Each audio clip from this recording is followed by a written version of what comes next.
Tonight, we're going to explore something that sounds distant and frozen, but is actually one of the most unsettling subjects in modern science: a glacier.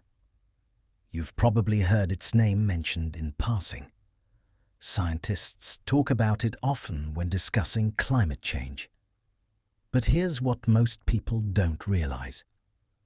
When you truly understand what this glacier is, when you grasp what's happening beneath its surface right now, it changes how you see the future of our planet. This is not just a slab of ice. It's a system so large and so fragile that its failure would reshape coastlines across the world. And by the end of this journey, you're going to understand why scientists call Thwaites the Doomsday Glacier, and why its fate matters to everyone, no matter how far away it seems. Before we go any further, if you find this kind of deep exploration interesting, a quick like or subscribe really helps the channel grow. It's a small thing for you, but it makes a huge difference for me. Now, let's dive in. Thwaites Glacier stretches across the western edge of Antarctica. It is enormous, wider than many countries can imagine. The ice flows over hundreds of kilometers, spilling into the Amundsen Sea. The glacier is more than 2 kilometers thick in some areas. Its mass is immense, holding enough frozen water to raise global sea levels by more than 0.5 meter if it were to collapse entirely. The weight of this ice presses down on the bedrock, shaping the land beneath. Yet even under this pressure, the glacier moves. Compared to other glaciers in Antarctica, Thwaites is unusual. Some glaciers are long and thin, slowly sliding toward the ocean. Others remain mostly inland, tucked away on the ice sheet. Thwaites is both wide and fast. It drains a large portion of the West Antarctic ice sheet, making it one of the main arteries through which ice reaches the ocean. Its neighbors, like Pine Island Glacier, are also large, but Thwaites carries more ice over the grounding line, where land ice meets water. Scientists call it the Doomsday Glacier because of the role it plays in global sea level.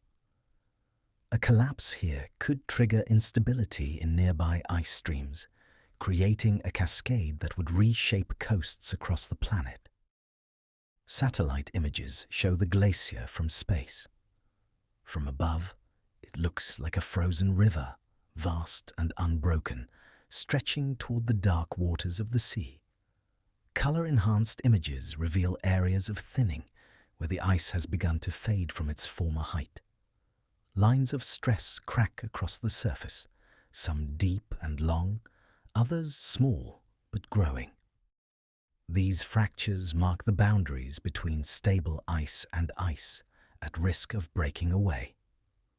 Over time, satellites have recorded the glacier's retreat, showing it moving faster each year. Aerial observations from research planes provide another perspective. Cameras and sensors capture the undulating surface, the crevasses, the cliffs of ice at the terminus where the glacier meets the ocean. Pilots report vast fields of broken icebergs drifting in the waters, remnants of calving events. The scale is hard to grasp from a map alone. Below, robotic instruments measure ice thickness and movement, sending data back to scientists who track subtle changes invisible from the sky. The grounding line is a critical area. It is where ice that rests on land meets the floating ice shelf over the sea. Thwaites is unique because its grounding line lies on a slope that tilts downward into deeper water. This makes it vulnerable. Warm ocean water can creep underneath, melting the ice from below. As the base melts, the glacier can speed up, sliding more ice into the sea. It is a dynamic system, not static. The shape of the bedrock beneath controls how quickly or slowly the glacier will respond. The sheer size of Thwaites makes it a global concern. It drains roughly 10% of the West Antarctic ice sheet. The ice in this region is already grounded on bedrock below sea level, meaning if it were to lose support, it could collapse quickly. Scientists worry that Thwaites acts like a keystone. If it weakens, nearby glaciers could follow, accelerating the loss of ice and the rise of seas. It is the heart of a region that has been stable for thousands of years, now showing cracks and movement that hint at rapid change. Measurements from satellites and field studies reveal complex patterns of flow. Some parts of the glacier advance slowly, others surge forward. The ice is not uniform. Thick ridges push ice down, while crevassed areas offer paths of least resistance. Scientists compare sequences of images over time to map these flows, noting accelerations that could signal instability. Observations suggest that the glacier's speed is increasing at a rate unseen before in the modern record. Thwaites' floating ice shelf is another crucial feature. The shelf acts as a dam, holding back ice on land. When this floating ice melts or breaks apart, it removes restraint, allowing the inland ice to accelerate. Satellite radar has captured large rifts developing in the shelf, widening over years. The imagery shows ice fragments breaking away and drifting into the Amundsen Sea. Each iceberg carries a small fraction of the glacier's mass, yet cumulatively they reveal the glacier's gradual weakening. Scientists use drones to fly close to the ice, taking high-resolution photos of the surface and measuring its thickness. These flights detect small changes that satellites cannot see clearly.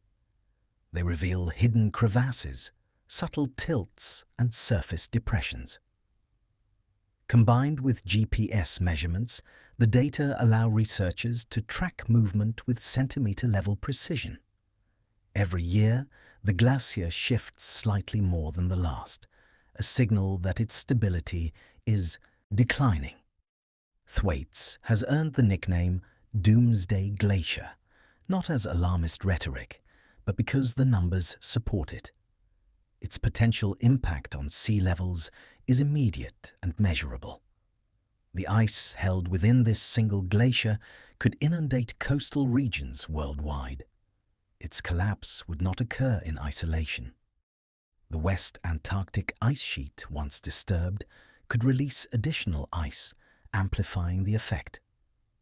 The glacier is both immense and exposed, sitting on top of a fragile equilibrium between ice, land, and sea. Observations from the field, satellites, and aerial surveys converge to reveal a system under stress. Scientists note subtle accelerations, small cracks, and thinning areas. Ocean temperatures beneath the ice are rising, and the ice shelf shows signs of weakening. The combination of these factors makes Thwaites a subject of intense study. Its behavior is now a key indicator of West Antarctica's future. Even its movement is visible from space. Synthetic aperture radar captures how ice flows throughout the year, including in the darkness of polar winter. These radar images track every crevasse and ridge, revealing acceleration zones and areas of relative stability. Scientists can see the glacier breathe in slow pulses, advancing and retreating in cycles. This continuous flow, sometimes imperceptible, sometimes rapid, is a reminder that ice is not static.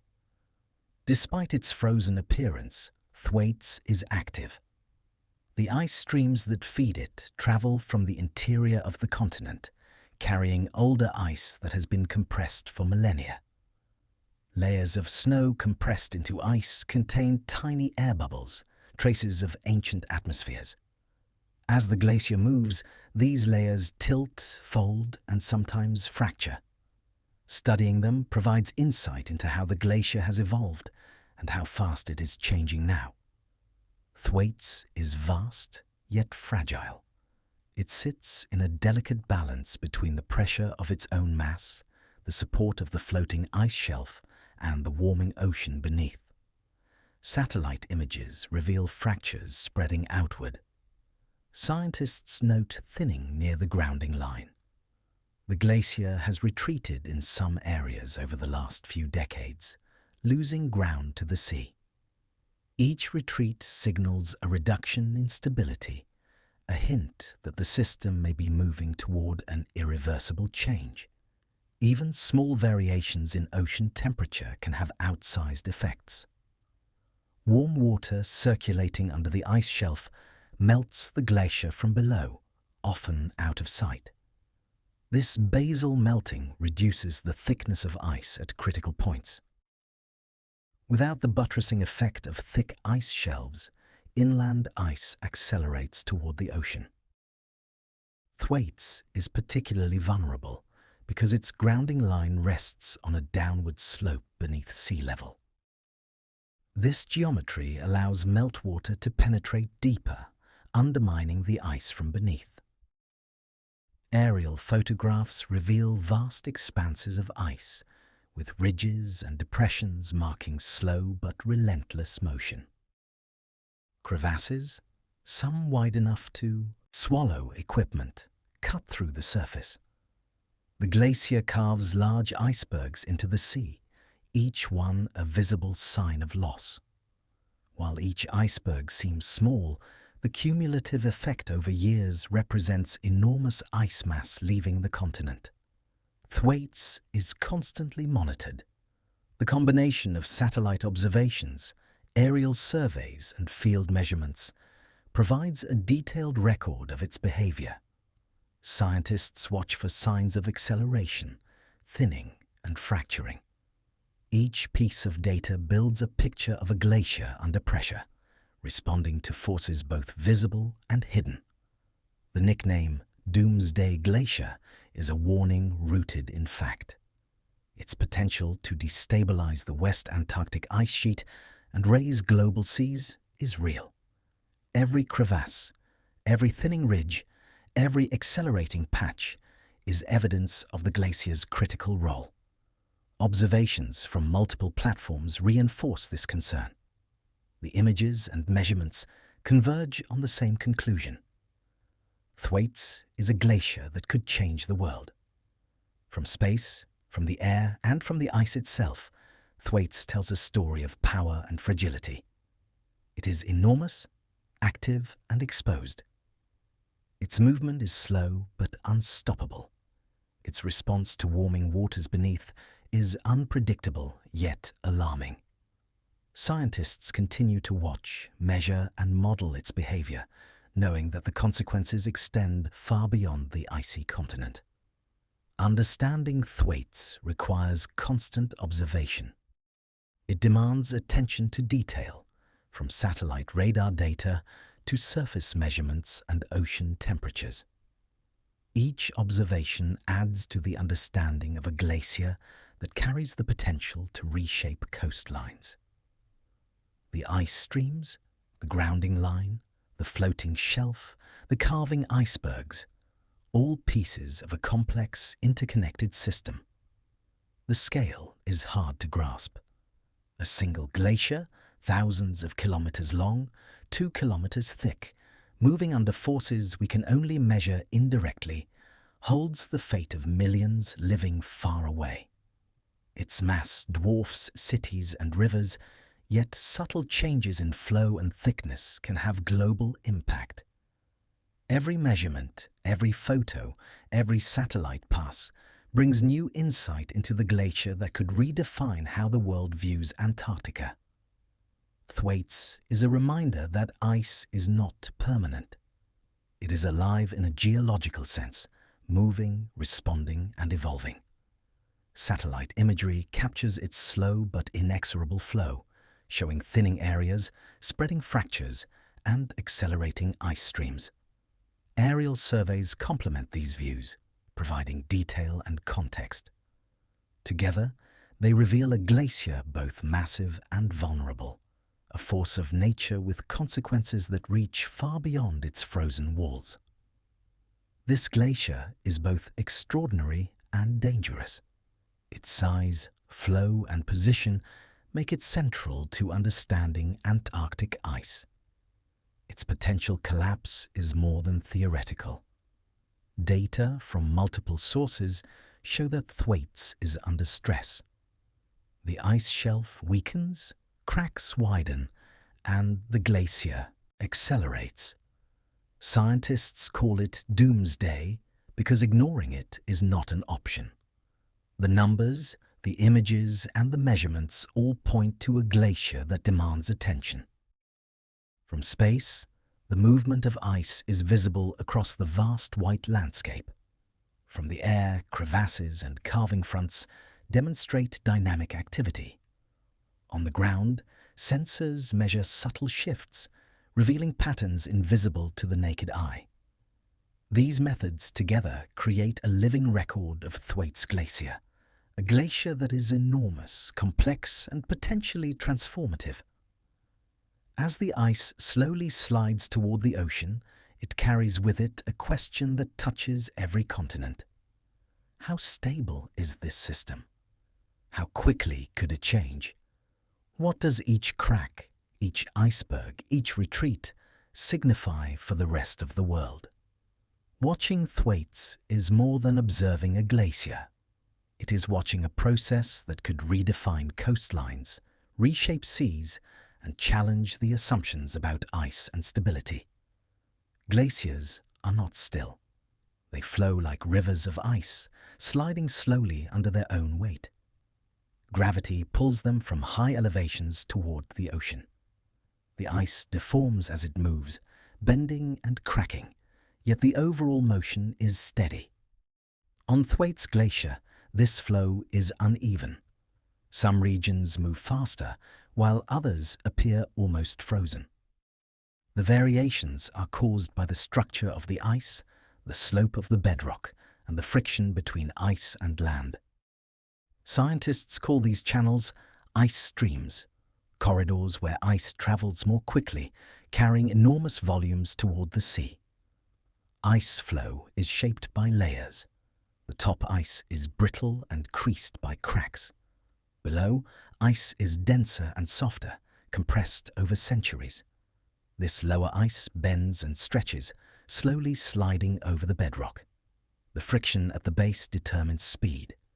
Where the bedrock is rough, ice slows. Where it is smooth, ice accelerates. Meltwater beneath the glacier can lubricate the base, allowing ice to glide more freely. Even small amounts of water can dramatically increase the velocity. This hidden flow is crucial because it dictates how much ice reaches the ocean over time. Thwaites Glacier does not float entirely. Most of it rests on bedrock, but its terminus extends into the sea, forming a floating ice shelf. The transition from grounded ice to floating ice occurs at the grounding line. Here, the glacier shifts from resting on solid rock to floating on water. This boundary is dynamic. It moves as ice thins or as sea levels rise. Changes at the grounding line affect the glacier upstream. A retreat can release more ice inland, accelerating the glacier's overall flow. The floating ice shelf acts like a dam. It pushes back against the grounded ice, slowing its movement. This resistance is called buttressing. When the ice shelf weakens, melts, or fractures, the glacier loses support. Without buttressing, ice on land accelerates toward the ocean. Thwaites is particularly sensitive because the ice shelf is relatively thin compared to the massive inland ice. Even small changes in the shelf structure can have large consequences for ice flow. Beneath the ice, warm ocean water penetrates channels under the glacier. The Amundsen Sea provides a pathway for these currents. Water slightly warmer than freezing can erode the base of the ice shelf, thinning it from below. This process is often hidden from view, but is one of the most important drivers of ice loss.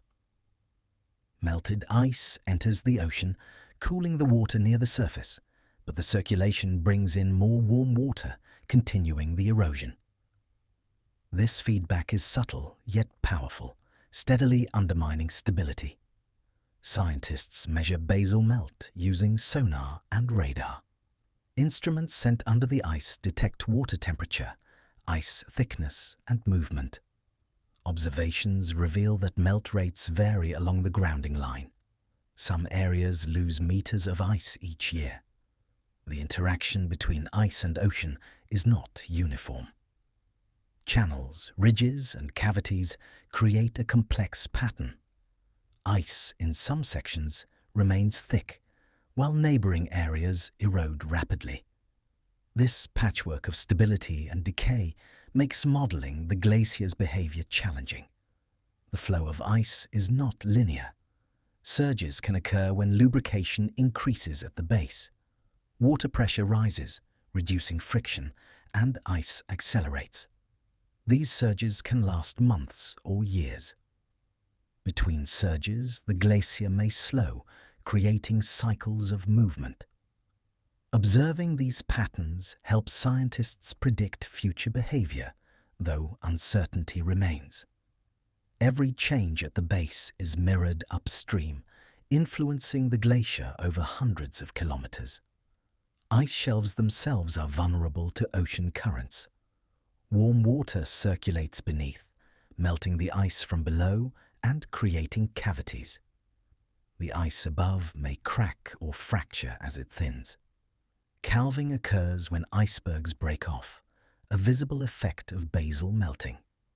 Each calving event signals a shift in balance, a minor loss in mass that reduces buttressing and allows inland ice to accelerate. These events are measured using satellite imagery, drones, and field observations, capturing both scale and speed. Grounding lines are critical indicators. When the line retreats, it exposes more grounded ice to the ocean. Thwaites rests on bedrock that slopes downward inland, meaning retreat can lead to unstable acceleration. This configuration is called a marine ice sheet. Once retreat begins in certain areas, it may continue without stopping. The slope under Thwaites makes it vulnerable to such a runaway process, where ice is drawn into the ocean more quickly than previously expected. Glacier dynamics are influenced by the interplay of ice thickness, slope, and water pressure. Thicker ice flows differently than thinner ice. Steeper slopes accelerate movement. Water beneath lubricates and weakens the base. Scientists model these factors using ice flow equations, comparing them to real-world observations. The results reveal a system in delicate equilibrium, where small changes in one factor can amplify through the entire glacier. The interaction of ice and ocean is not a static process. Seasonal changes in temperature, currents, and winds affect the rate of basal melting. Warmer months can accelerate erosion, while colder months slow it. Even small variations over decades accumulate, gradually reshaping the grounding line and ice shelf. Long-term monitoring reveals trends that suggest the glacier is losing more ice each year than it gains through snowfall inland. Floating ice shelves experience stress as ice flows from land. Compression occurs where ice meets the shelf's front. Tension develops where ice stretches over cavities or weakened areas.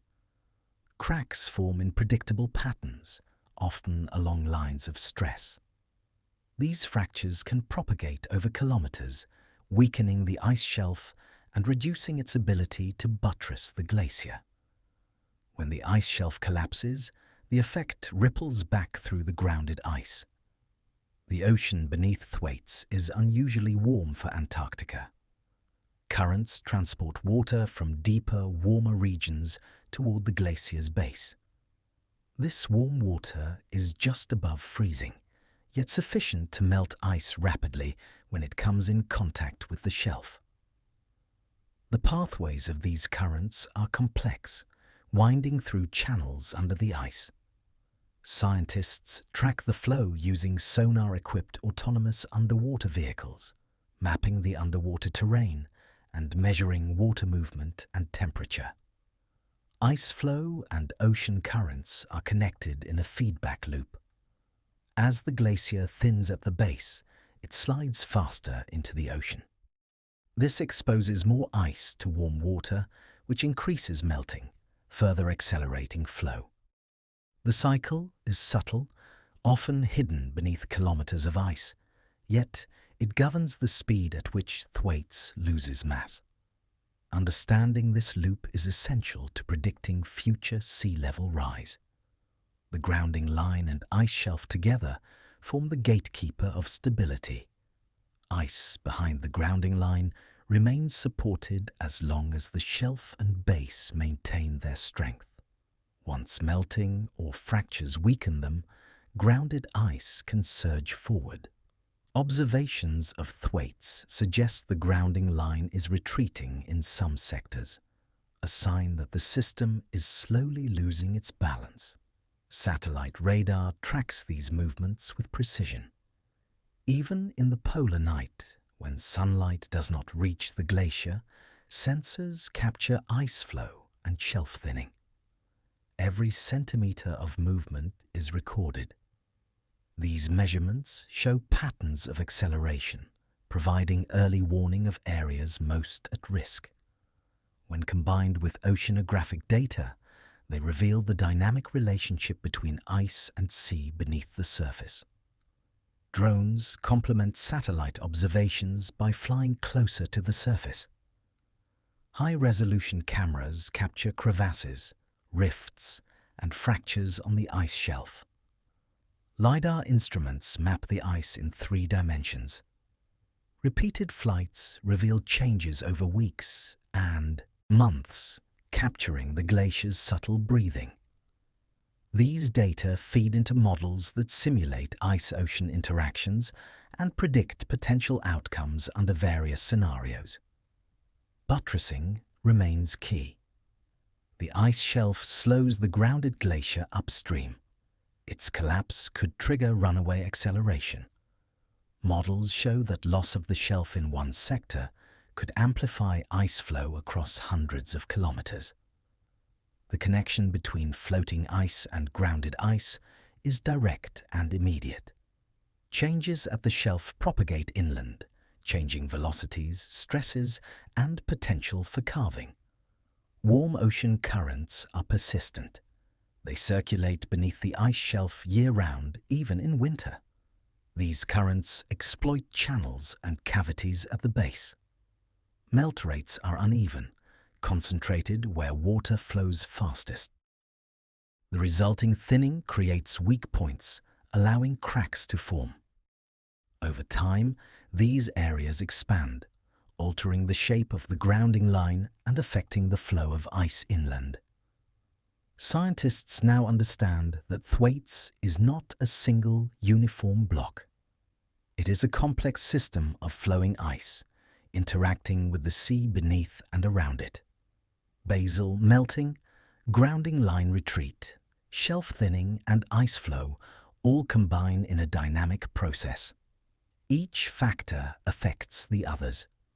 Monitoring every component is crucial for predicting how the glacier will behave in the coming decades. The glacier's movement is slow in human terms, but relentless in geological terms. Centuries of ice converge at the grounding line. There, the interplay of buoyancy, friction, and ocean heat determines whether ice remains stable or accelerates.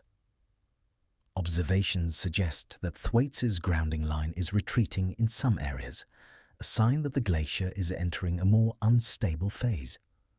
Ice flow, grounding lines, and ocean currents together explain why Thwaites Glacier is not just a static mass of ice. It is a dynamic, interconnected system.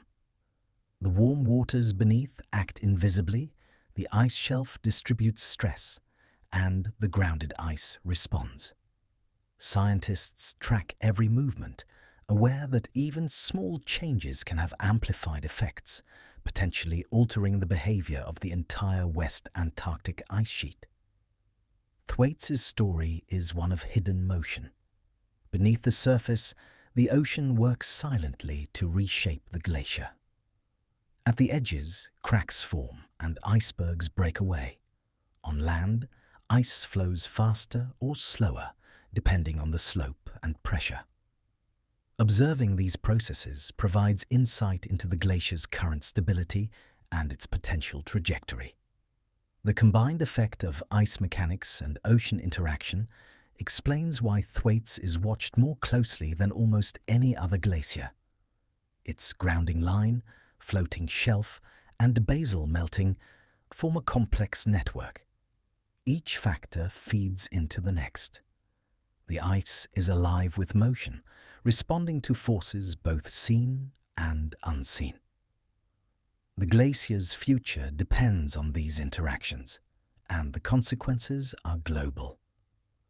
Thwaites Glacier shows signs that its stability is weakening. The ice is thinning in many areas, particularly near the grounding line and the floating ice shelf. Satellite measurements reveal that the glacier's surface has dropped in height over the past decades. Some sections have lost tens of meters of ice. Thinning is uneven, concentrated in channels where ice flows fastest. These narrow corridors carry more ice toward the ocean, creating stress along their edges. Where the ice is thinner, it bends and fractures more easily. Cracks or crevasses stretch across the glacier's surface. Some are small, mere meters across. Others are wide enough to swallow vehicles or equipment. These fractures form where ice moves faster than the surrounding areas or where it bends over ridges and cliffs. Crevasses indicate stress in the ice. As they grow, they can merge into large rifts, signaling weakening. Observations from aerial photography and drones show that these cracks are growing year by year, slowly expanding across the surface of the glacier. Thinning and cracking are often connected. Meltwater can seep into fractures, enlarging them and making ice more vulnerable. Warm ocean water beneath the ice shelf accelerates basal melting, removing support from below. This reduces resistance to flow and makes the ice more prone to breaking. Scientists track these processes closely, using radar and satellite data to measure changes in thickness and detect subtle shifts in the ice. Even small variations are important because they indicate the glacier is losing its equilibrium. The speed of ice flow has increased over decades. Observations from satellites show that Thwaites has accelerated since the late 20th century. Some parts move hundreds of meters per year faster than before. The ice streams in particular show significant increases. These accelerations are not uniform. Some areas speed up more than others, depending on thickness, slope, and friction at the base. The pattern is complex, yet the trend is clear. The glacier is moving faster toward the ocean. Ice flow acceleration is tied to both thinning and ocean interactions. As the ice thins, it becomes lighter and less resistant to gravity. Warm water erodes the base of the ice shelf, reducing buttressing. The loss of support allows grounded ice upstream to slide more quickly. The feedback loop is subtle but powerful.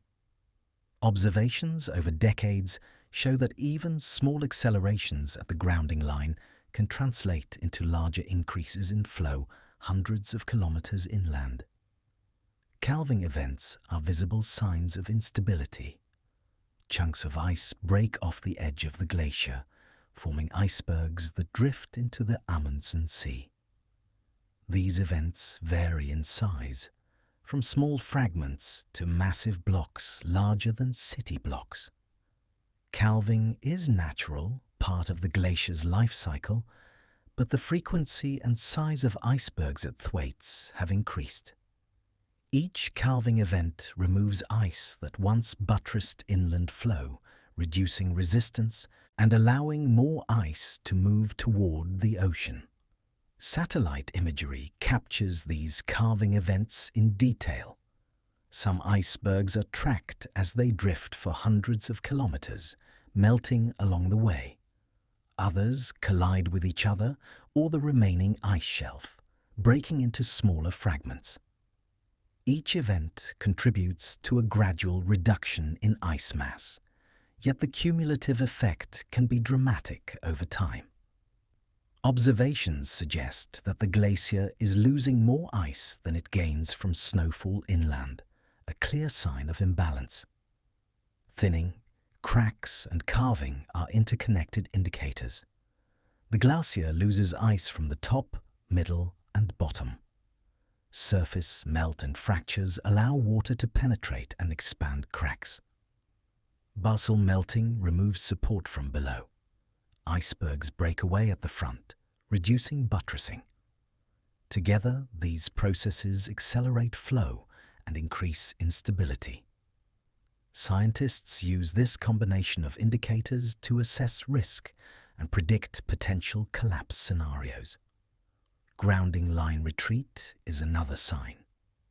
The line where the glacier rests on bedrock has moved inland in certain areas.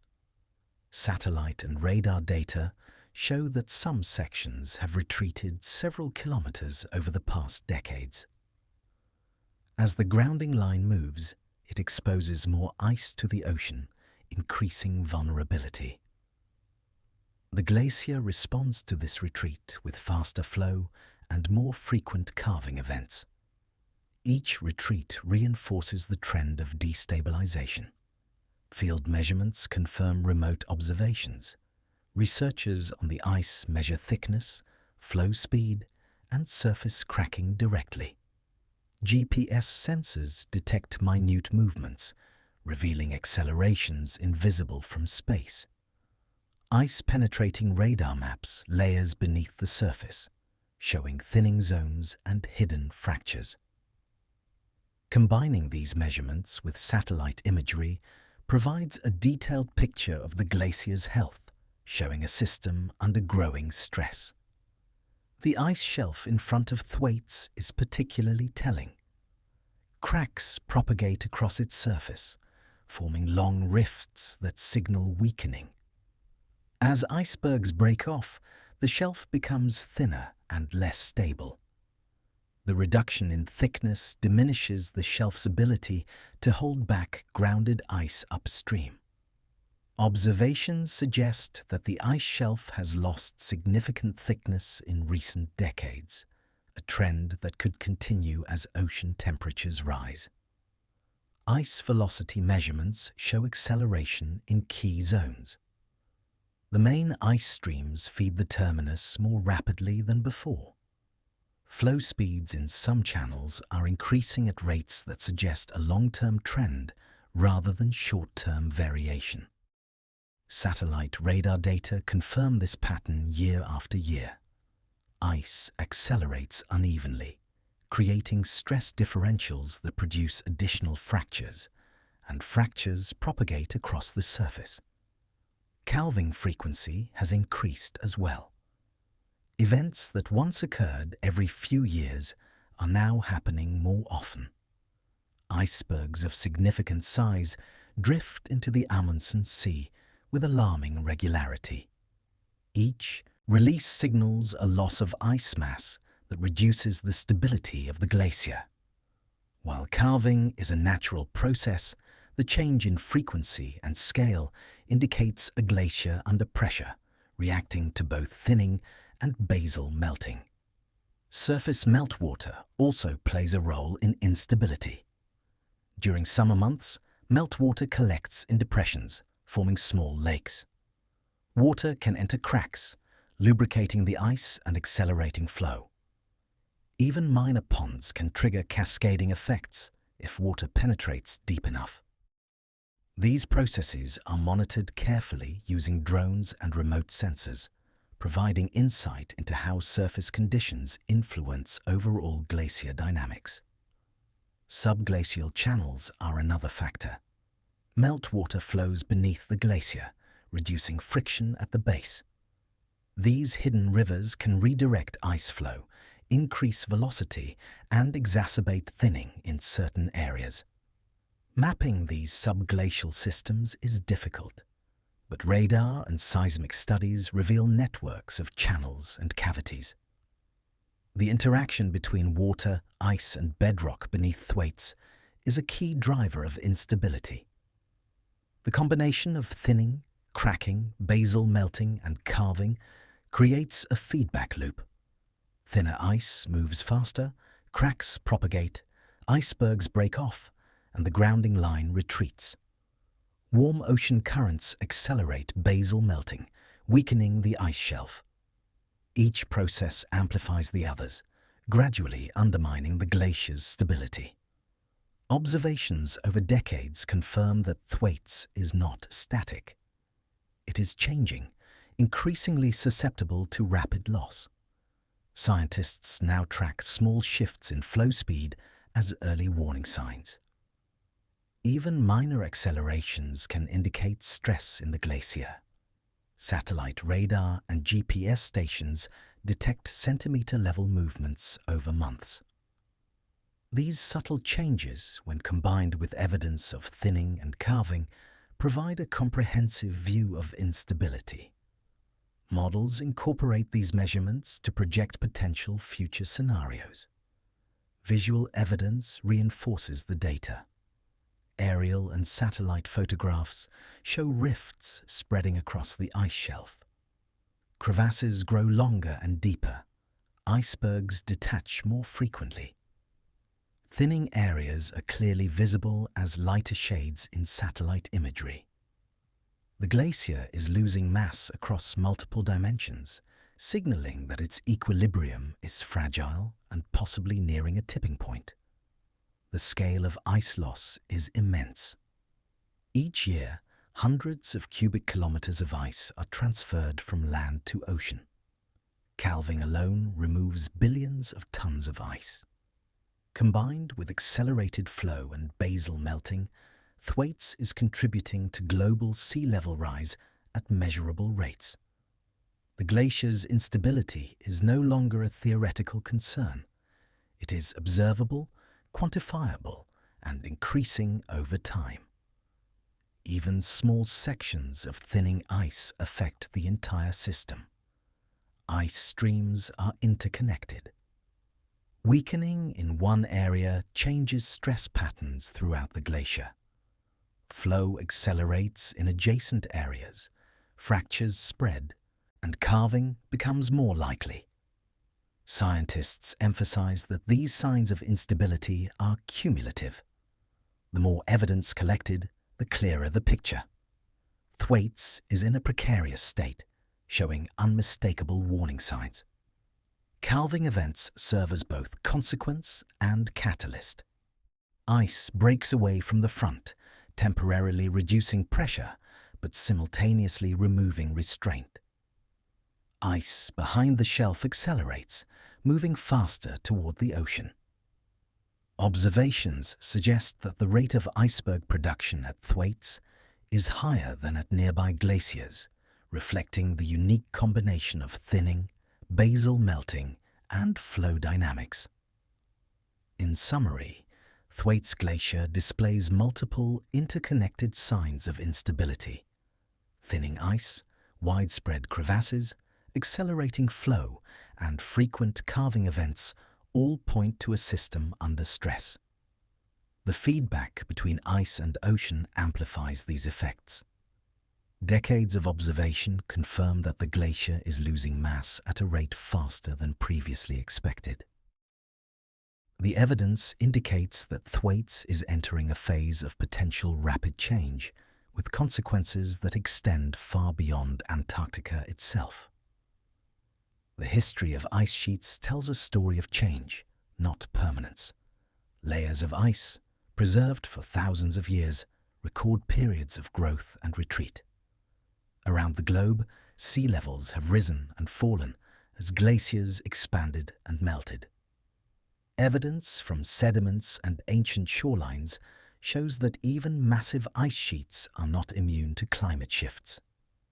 The West Antarctic ice sheet, where Thwaites sits, has a particularly fragile history. Past collapses demonstrate how quickly ice can be lost when conditions change. Geological records show that during previous warm periods, large portions of West Antarctica melted. Sediment cores taken from the ocean floor reveal layers of material deposited by glaciers as they retreated. These layers indicate sudden influxes of ice and meltwater. Ice sheets did not always shrink evenly. Some sections collapsed faster than others, suggesting that certain regions are more vulnerable due to bedrock slopes, grounding line positions, and ice thickness. Thwaites Glacier is located in one of the most sensitive zones. Its bedrock slopes downward inland, creating conditions prone to rapid retreat. Scientists study past ice sheet collapses to understand how these dynamics may repeat. The history suggests that once retreat starts in this configuration, it can continue, driven by the geometry of the ice and the heat of the ocean. This pattern, called marine ice sheet instability, has occurred before and is likely to occur again under the right conditions. Ice cores extracted from West Antarctica provide another record of past changes. Cylinders of ice contain trapped air bubbles, dust, and isotopes, capturing temperature and atmospheric composition over thousands of years. These records show cycles of cooling and warming, evidence of periods when ice sheets advanced and retreated. Layers within the cores reveal thinning ice and episodes of rapid flow, confirming that glaciers like Thwaites have shifted dramatically in the past. Sediment layers beneath the sea provide a complementary history. Drilled cores show sequences of silt, sand and clay deposited as glaciers lost mass. Each layer tells a story. A retreating glacier releases sediment, which spreads across the continental shelf. By dating these layers, scientists can reconstruct the timing of past ice loss and link it to sea level changes. In some regions, sediment indicates that ice collapsed rapidly, within centuries or even decades, far faster than the gradual shifts once assumed. During the last interglacial period, about 125,000 years ago, global temperatures were similar to or slightly warmer than today. Evidence suggests that the West Antarctic ice sheet lost substantial ice mass. Sea levels rose by several meters as ice retreated. Thwaites Glacier and neighboring glaciers likely contributed to this rise. The deposits left behind in ocean sediments and coastal regions show that this process was uneven and episodic, with bursts of accelerated ice flow followed by slower periods. The pattern is clear. Ice sheets respond to heat, both from the atmosphere and the ocean. When oceans warm, currents under ice shelves accelerate basal melting. When temperatures rise, snow accumulation may not compensate for ice loss. Thwaites sits in a zone where past warming periods triggered retreat, providing a warning from history. These lessons highlight the potential for rapid, large-scale ice loss if conditions continue to change. Evidence of past collapses is visible in the structure of the glacier itself. Some areas of Thwaites contain folded and deformed ice, remnants of earlier flow adjustments. Layers of compressed ice suggest that the glacier has advanced and retreated multiple times over millennia. By studying these formations, scientists can identify zones prone to instability, understanding how previous shifts shaped the current landscape. Sea level records complement ice and sediment data. Tide gauges and geological indicators show that during past warm periods, seas rose quickly as ice sheets lost mass. These rises were not uniform. Some regions experienced greater increases due to gravitational and rotational effects. The West Antarctic contribution to these changes was significant, demonstrating that glaciers like Thwaites have a global reach even when located in remote polar regions. Comparisons between past and present conditions are instructive. Today, ocean temperatures near Thwaites are rising, similar to conditions during past retreats. The grounding line rests on a downward slope, echoing configurations that allowed rapid ice loss before. These historical parallels provide context. The glacier's current behavior may foreshadow outcomes observed in ancient records, linking past events to potential future changes. Ice cores also reveal chemical markers, such as isotopic ratios that indicate melting and refreezing cycles. These signals show that ice was lost and replaced repeatedly, suggesting that glaciers have thresholds beyond which retreat accelerates. Thwaites, resting on vulnerable bedrock, may reach such a threshold if melting continues. Understanding these thresholds is critical, as they help scientists estimate how much ice could be lost and over what timescale. The geological record shows abrupt changes. Sediment deposits often indicate pulses of ice loss rather than slow, continuous retreat. Layers contain material transported quickly from the continent to the ocean, evidence of icebergs and meltwater floods. These pulses match increases in sea level, demonstrating the glacier's capacity to impact the planet rapidly. Thwaites, positioned within this history, embodies the potential for similar rapid responses under modern warming conditions. Historical collapses also illustrate feedback mechanisms. As ice retreats, grounding lines move inland, removing support and increasing flow from upstream ice. This amplifies the rate of loss. Evidence from previous interglacial periods suggests that once initiated, such retreat can continue until a stable configuration is reached, often at much higher sea levels.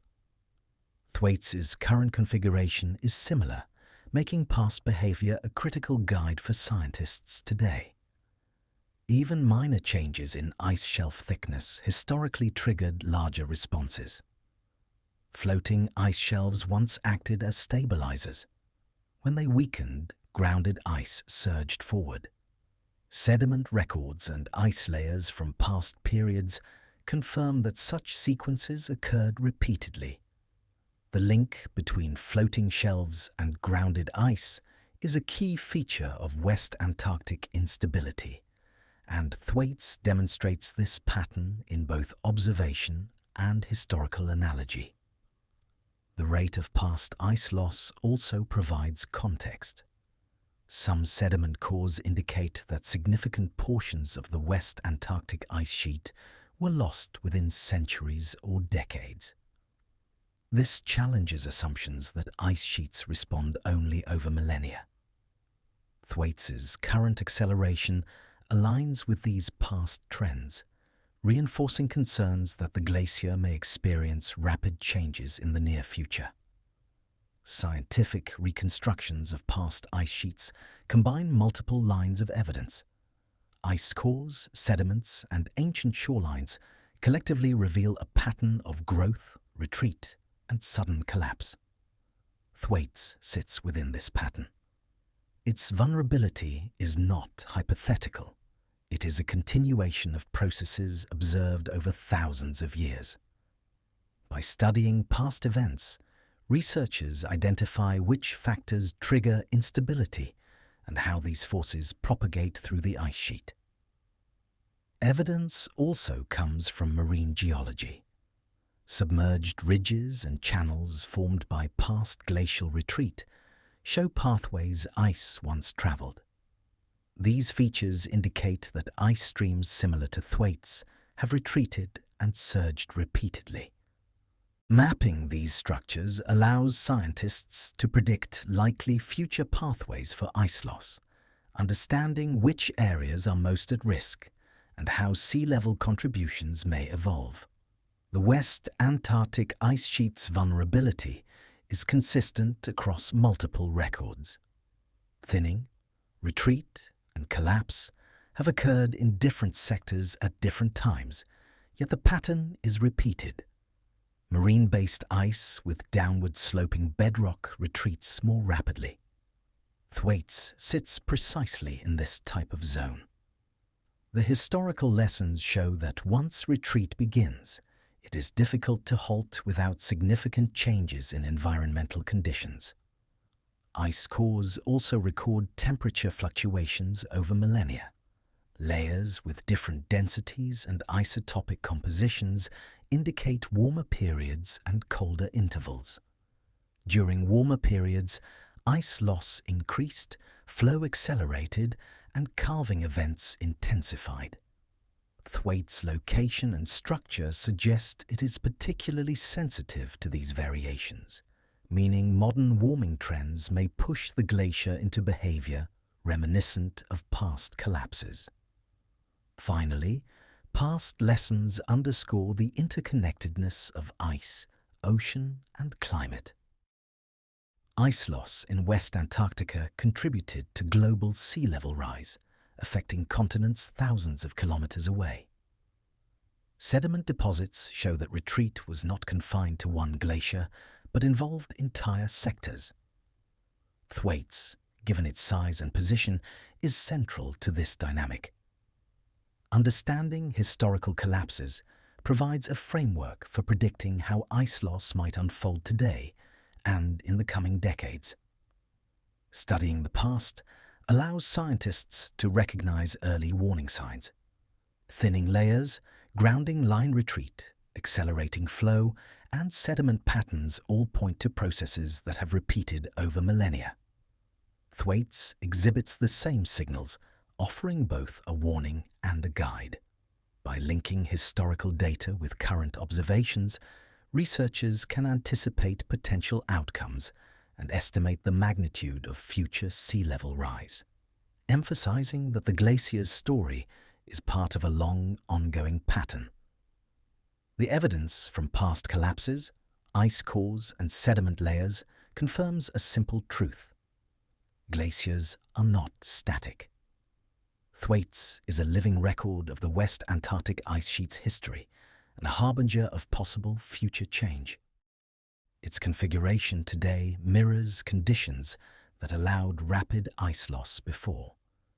By learning from these lessons, scientists gain insight into the glacier's potential trajectory and the global consequences of its instability. Modern monitoring of Thwaites Glacier provides an unprecedented view of its behavior. Satellites orbiting Earth capture detailed images, recording the glacier's shape, movement, and changes in thickness over time. Optical satellites photograph the surface, showing cracks, crevasses, and icebergs carving into the sea. Radar satellites penetrate clouds and darkness, measuring ice flow and detecting subtle shifts even during the long polar night. These observations are continuous, creating a timeline of change that stretches over decades. GPS stations installed on the glacier's surface track movement with extraordinary precision. These instruments record the position of ice in real time, down to centimeters. By comparing GPS data over days, months, and years, scientists can detect accelerations, slowdowns, or shifts in flow direction. The data reveals patterns invisible to the eye, showing which ice streams are most active and how the glacier responds to external forces such as ocean currents and temperature changes. Robotic probes and autonomous vehicles complement satellite and GPS observations. Some travel beneath the ice, mapping cavities and measuring water temperature under the floating shelf.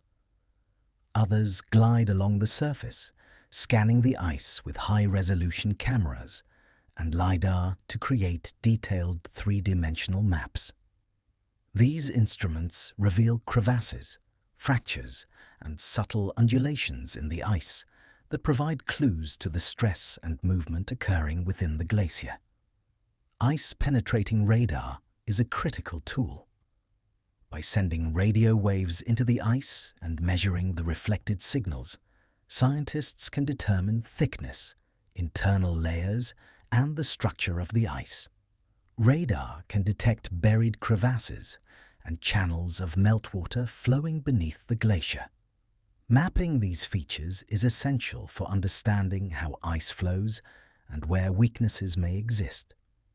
Combined with GPS and satellite data, radar creates a three-dimensional picture of the glacier's health and dynamics. Gravity measurements offer another layer of insight. Satellites like GRACE and GRACE-FO detect tiny variations in Earth's gravitational field caused by changes in ice mass. As Thwaites loses ice, the mass distribution changes, subtly altering gravity readings. Scientists can use these shifts to estimate the rate of ice loss over large regions. This technique complements direct measurements and helps to quantify the glacier's contribution to sea level rise. Each method of monitoring offers a different perspective, but together they provide a complete understanding of Thwaites. Satellite imagery captures large-scale changes, GPS detects local movements, radar reveals internal structure, and gravity measurements quantify mass loss.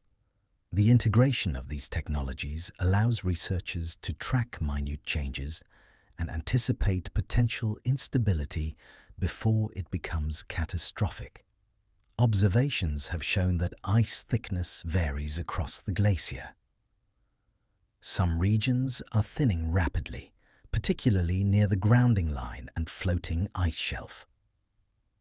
Ice-penetrating radar identifies areas of basal melting, where warm ocean currents have eroded ice from below. These zones of thinning correspond to faster flow observed in GPS data. Tracking these patterns over time reveals the complex interaction between ice, ocean, and bedrock that governs the glacier's behavior. Remote sensing. Satellites measure surface elevation with laser altimeters.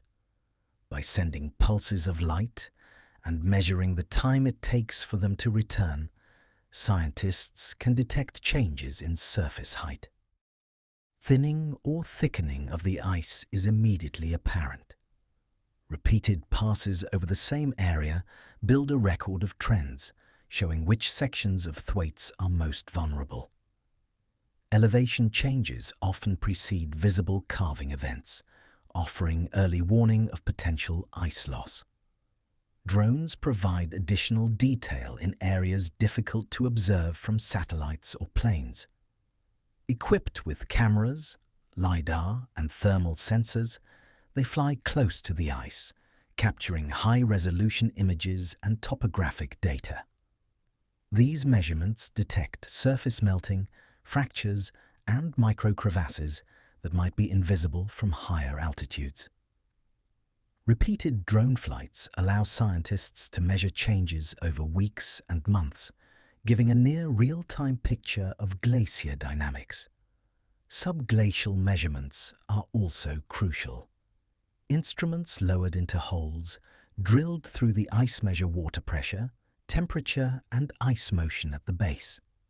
This data helps scientists understand how basal lubrication influences flow and where ice is most vulnerable to accelerated movement. By combining these measurements with radar and satellite observations, a detailed picture of the glacier's internal processes emerges. Time-lapse photography is another tool. Cameras placed on stable ice or land track the movement of crevasses, rifts, and carving fronts over months and years.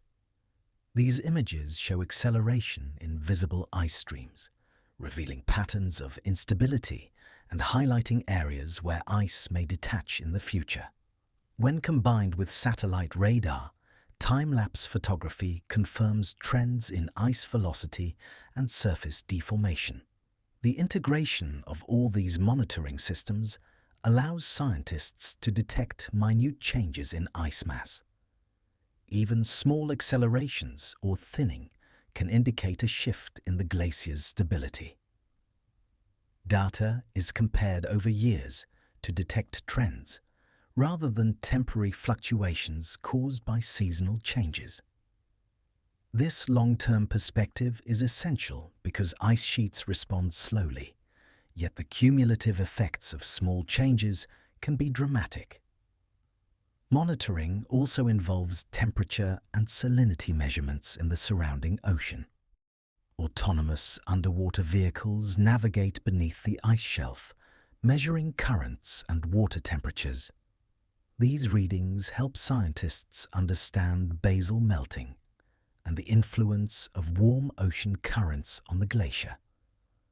Observations reveal that even slight increases in water temperature can accelerate ice loss, showing how sensitive Thwaites is to ocean conditions. Observations from multiple platforms confirm that Thwaites is changing. Satellite radar and GPS show accelerating flow. Ice-penetrating radar maps, thinning, and internal fractures. Gravity data quantifies mass loss. Drones and underwater vehicles provide detailed measurements at the surface and base. All these methods point to a glacier that is dynamic and increasingly unstable. Scientists also model the data to predict future behavior. Using measurements from satellites, GPS, radar, and gravity, they simulate ice flow under various scenarios. Models consider ocean warming, atmospheric temperature, ice thickness, and basal conditions. These projections help estimate potential ice loss and contributions to sea level rise. By combining observation and modeling, scientists gain a clearer understanding of the glacier's trajectory. Annual campaigns revisit the glacier to verify data. Teams measure ice thickness, flow speed, and surface changes directly. These field observations confirm trends detected remotely. Small changes detected on the surface or at the base can indicate larger shifts in glacier dynamics. Maintaining continuous records is critical for assessing long-term stability. The scale of monitoring is immense. Thwaites is thousands of kilometers long, with ice moving at varying speeds, interacting with ocean currents, and responding to atmospheric conditions. Each square kilometer is tracked with multiple instruments, creating a detailed picture of the glacier's health. The combination of high-resolution local measurements and broad-scale satellite observations provides a unique view of one of the most important glaciers on Earth. Through modern monitoring, scientists can detect early signs of instability. Accelerating flow, thinning ice, expanding crevasses, and grounding line retreat are all measurable. Each signal provides insight into the glacier's response to ocean and climate changes. The convergence of multiple lines of evidence increases confidence in predictions and helps target areas most at risk. Data is constantly updated and analyzed. Observations from satellites, GPS, radar, and underwater vehicles are transmitted to research centers worldwide. Scientists use these measurements to refine models, improve forecasts, and track the glacier's response to environmental changes. This continuous monitoring ensures that the behavior of Thwaites is never unknown, and trends are identified as they emerge. In essence, modern monitoring transforms Thwaites Glacier from a distant, frozen mass into a well-observed system. Every crevasse, fracture and acceleration is documented. Ice-penetrating radar reveals hidden layers, satellites track surface changes, and underwater probes measure the ocean's influence. Together, these tools allow scientists to understand the glacier in detail, anticipate potential collapse, and quantify its contribution to global sea level rise. Even minor variations in ice flow or mass are captured. GPS stations record centimeter-level shifts, radar penetrates deep into the ice, and gravity satellites detect subtle mass changes. This precision is vital because small changes accumulate over time, potentially triggering large-scale responses. Continuous monitoring ensures that scientists detect these changes before they escalate. Through these techniques, Thwaites Glacier is no longer a distant concept, but a dynamic system under close watch. Scientists see its every motion, from the surface cracks to basal melting, from carving icebergs to grounding line retreat. Modern monitoring allows researchers to connect observations across scales, revealing the glacier's complexity and vulnerability.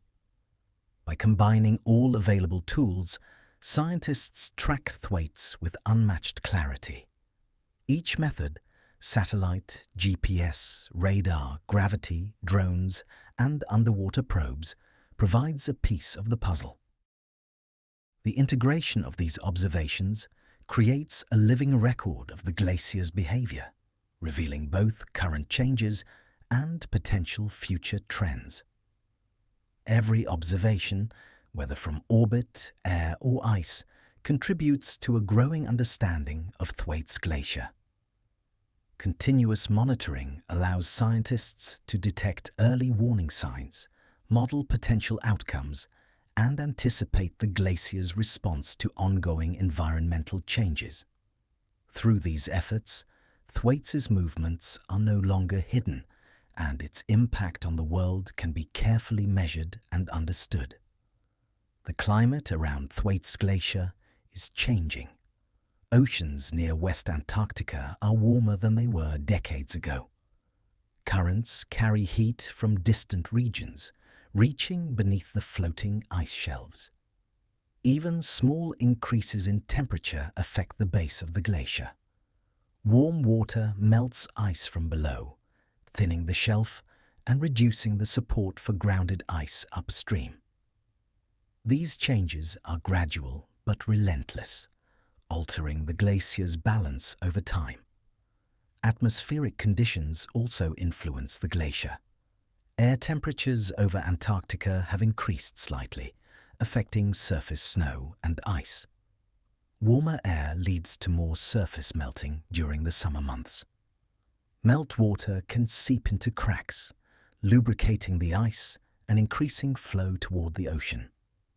Even modest rises in temperature trigger processes that amplify ice movement, linking climate shifts directly to glacier dynamics. Global carbon emissions drive these changes. Fossil fuel use has increased concentrations of carbon dioxide in the atmosphere. Higher greenhouse gas levels trap more heat, raising temperatures on land and sea. The warming ocean near Thwaites is a direct result of this energy imbalance. Currents transport this heat to the glacier's base, intensifying basal melting. Human emissions are not distant factors. They reach directly to the ice sheet, connecting distant industrial activity to remote glacial change. Ocean warming is uneven, concentrated in the deep channels beneath the ice shelf. These waters, slightly above freezing, erode ice at the grounding line. Basal melting thins the ice from below, weakening the ice shelf's structure. The loss of support allows grounded ice upstream to accelerate. Observations show that even small increases in ocean temperature correspond to measurable increases in flow rate, demonstrating a direct connection between global warming and local glacier dynamics. Surface melting interacts with the ocean's influence. Water collects in depressions and cracks on the glacier's surface. During warm periods, these melt ponds expand. Water can penetrate deep into crevasses, reaching the base and further reducing friction. The combination of atmospheric and ocean warming creates a feedback loop, accelerating the movement of ice toward the sea.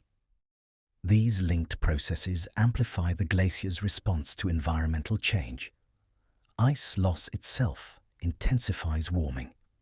When snow and ice melt, the reflective surface diminishes. This reduction in albedo means the glacier absorbs more sunlight, warming the surface further. The additional heat accelerates melting, reinforcing the cycle. Scientists track this feedback, recognizing that it magnifies the effects of both ocean and atmospheric warming on the glacier's stability. Historical trends show that global temperatures have been rising steadily. Paleoclimate data from ice cores indicate that current warming exceeds the average rates of change seen over thousands of years. The ocean near West Antarctica is responding to this warming. Currents carry heat to the base of Thwaites, where ice is most vulnerable. The correlation between rising temperatures and increased basal melt confirms that global climate trends directly impact glacier behavior. The interaction between ice and ocean is a dynamic feedback system. Meltwater from the glacier enters the ocean, slightly cooling the surface, but ultimately increasing circulation. Warm currents return, continuing to erode the ice shelf. Each cycle thins ice further and accelerates flow from inland. The combination of oceanic and atmospheric warming produces a complex, reinforcing loop that can rapidly destabilize the glacier. Carbon emissions influence sea level indirectly as well. As glaciers like Thwaites lose mass, water enters the oceans, raising levels worldwide. Higher sea levels then affect coastal currents and circulation patterns, which in turn influence temperature distribution in the ocean. This interconnected system links human activity to ice dynamics, highlighting that changes in one part of the climate system ripple across continents and seas. Atmospheric circulation patterns also play a role. Winds drive ocean currents that transport warm water to polar regions. Changes in wind strength and direction, influenced by global warming, modify how heat reaches the glacier.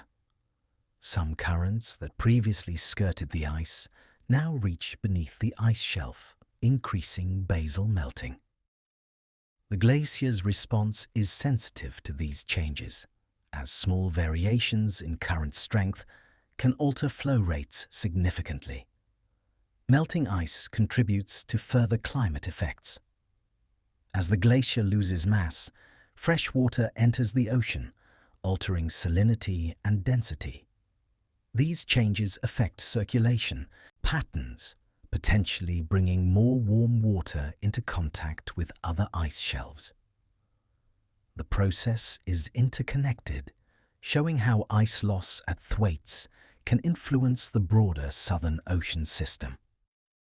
Scientists study these links carefully to understand the full scope of climate-glacier interactions. Feedback loops operate at multiple scales. Thinner ice flows faster, exposing more surface to sunlight. More melting reduces the ice's ability to reflect light, increasing warming. Basal melting allows grounded ice to accelerate, feeding additional ice into the ocean. Each stage magnifies the next. Monitoring these feedbacks is critical for predicting future behavior, as small changes can propagate and lead to significant ice loss. Global temperature trends correlate with observed changes at Thwaites. The past century has seen a steady rise in greenhouse gases, corresponding to increases in ocean heat content. Basal melt rates measured beneath the ice shelf have increased in the same period. Satellite and in situ data confirm that warming is not uniform, but concentrated in areas most sensitive to ocean and atmospheric influences. Thwaites sits in a hotspot where global trends meet local vulnerability. Carbon emissions influence feedback loops directly. Higher CO2 levels increase temperatures, melting ice and reducing albedo. Meltwater enters the ocean, redistributing heat and exposing more ice to warming currents. The processes are cyclical, each reinforcing the other. Scientists use models to quantify these interactions, estimating how continued emissions may drive ice loss at accelerated rates. The link between climate and ice dynamics is evident in seasonal cycles. Warmer summers increase surface melting, while slightly warmer winters reduce accumulation. Ocean currents continue to deliver heat year-round, slowly eroding the ice shelf from below. The combination of seasonal effects and long-term warming creates a steady cumulative influence on the glacier, pushing it toward instability. Thwaites' response to climate change is measured in decades, but the consequences extend far beyond immediate timeframes. Thinning ice and accelerated flow contribute to sea level rise that affects global coastlines. Feedback loops mean that initial changes can amplify, producing larger effects over time. Monitoring, modeling, and understanding these processes are essential for predicting how global temperatures and emissions translate into real-world impacts. Even modest warming scenarios show measurable effects. Small increases in ocean temperature can increase basal melt, weaken ice shelves, and accelerate inland flow. Combined with atmospheric warming, these changes compound, demonstrating the sensitivity of Thwaites to human-driven climate trends. Observations confirm that current warming is already influencing ice dynamics, consistent with expectations from historical and paleoclimate records. The feedback between ice and climate is self-reinforcing. As the glacier melts, less ice remains to reflect sunlight, warming increases, and further melting occurs.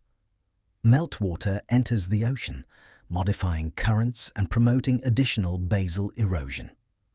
Grounded ice accelerates, contributing to sea level rise. Each step strengthens the next, forming a chain reaction with global consequences. Scientists observe these climate connections using multiple methods. Satellites measure surface elevation changes, gravity satellites track mass loss, and underwater probes record temperature and currents. Models simulate the interactions between ocean heat, atmospheric warming, and ice flow.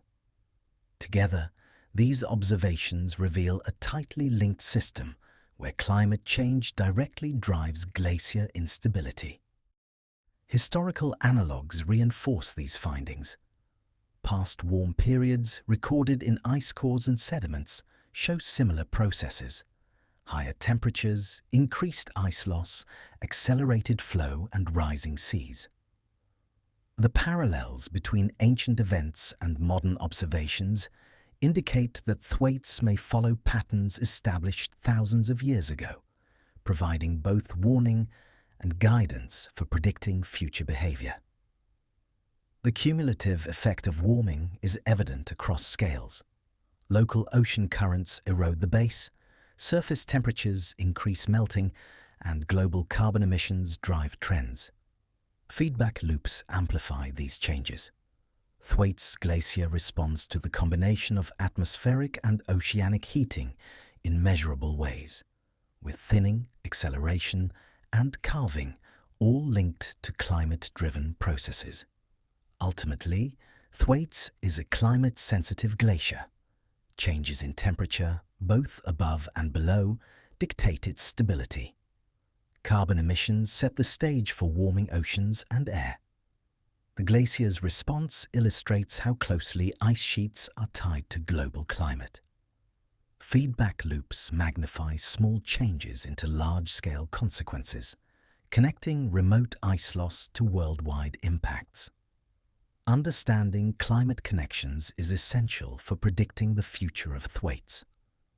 Observations confirm that warming oceans, rising air temperatures, and human emissions influence ice dynamics directly. Feedback mechanisms amplify these effects, creating a system where each change reinforces the next.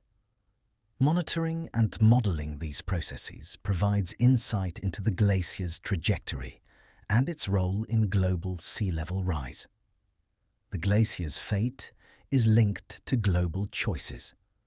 The pace of carbon emissions, the rate of ocean warming, and atmospheric temperature trends all contribute to the stress on Thwaites. Feedback loops ensure that even small changes have consequences that extend beyond the Antarctic coast. Scientists watch these interactions closely, knowing that the glacier's response is a reflection of the planet's climate trajectory. Thwaites Glacier sits at the intersection of ice, ocean, and climate. The glacier's movement is shaped by the heat in the surrounding waters, the temperature of the air above, and the energy trapped by greenhouse gases. Feedback loops amplify these forces, reducing ice, accelerating flow, and contributing to sea level rise. Observing these connections reveals how global climate change translates into measurable effects in one of the most remote and fragile regions on Earth. If Thwaites Glacier were to collapse completely, the consequences would reach far beyond Antarctica. Scientists estimate that the glacier alone holds enough ice to raise global sea levels by more than half a meter. While this may seem small, even such a rise would flood low-lying areas, displace populations, and strain infrastructure. Coastal cities, where millions of people live, would face the greatest immediate risk. The scale of the threat is immense, and it would unfold over decades to centuries, altering landscapes and human settlements permanently. Coastal megacities are particularly vulnerable. Cities such as New York, Shanghai, Mumbai, and Rio de Janeiro sit at or near sea level. A rise of half a meter could inundate ports, roads, and residential areas. Storm surges and high tides would reach further inland, causing damage that exceeds what current defenses are designed to withstand. In some regions, a combination of sea level rise and extreme weather events could render neighborhoods uninhabitable, forcing migration and creating social challenges. Population exposure is significant. Tens of millions of people live in coastal zones less than 2 meters above sea level. Even small increases in sea level amplify the effects of storms and tides. Infrastructure that supports daily life, roads, sewage systems, power grids, is at risk.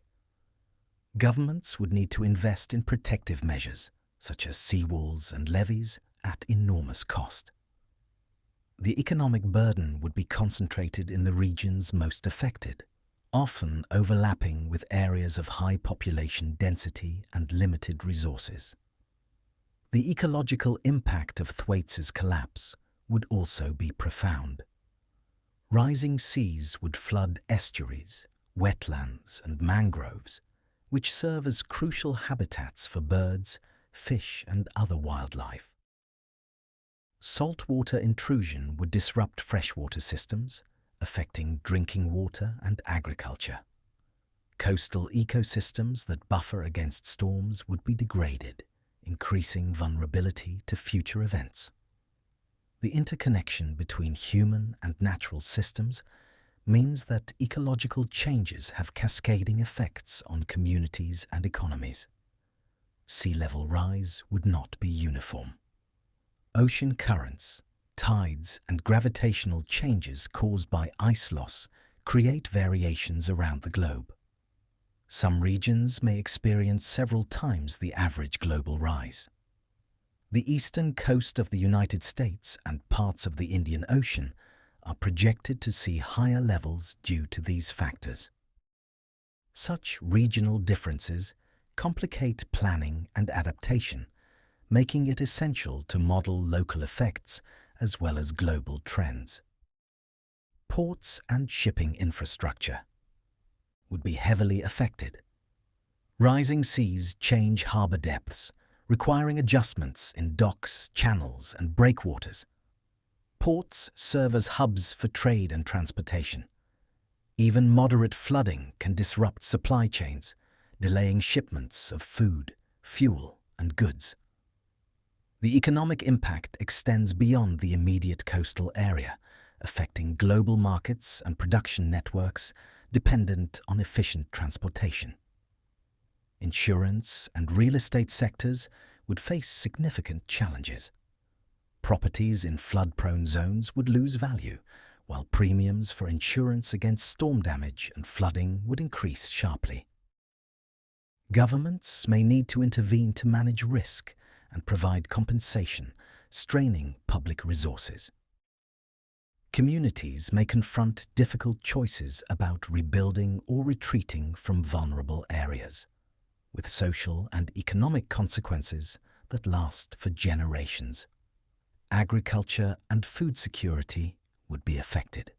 Saltwater intrusion into coastal farmland reduces crop yields, while flooding can wash away fertile soil.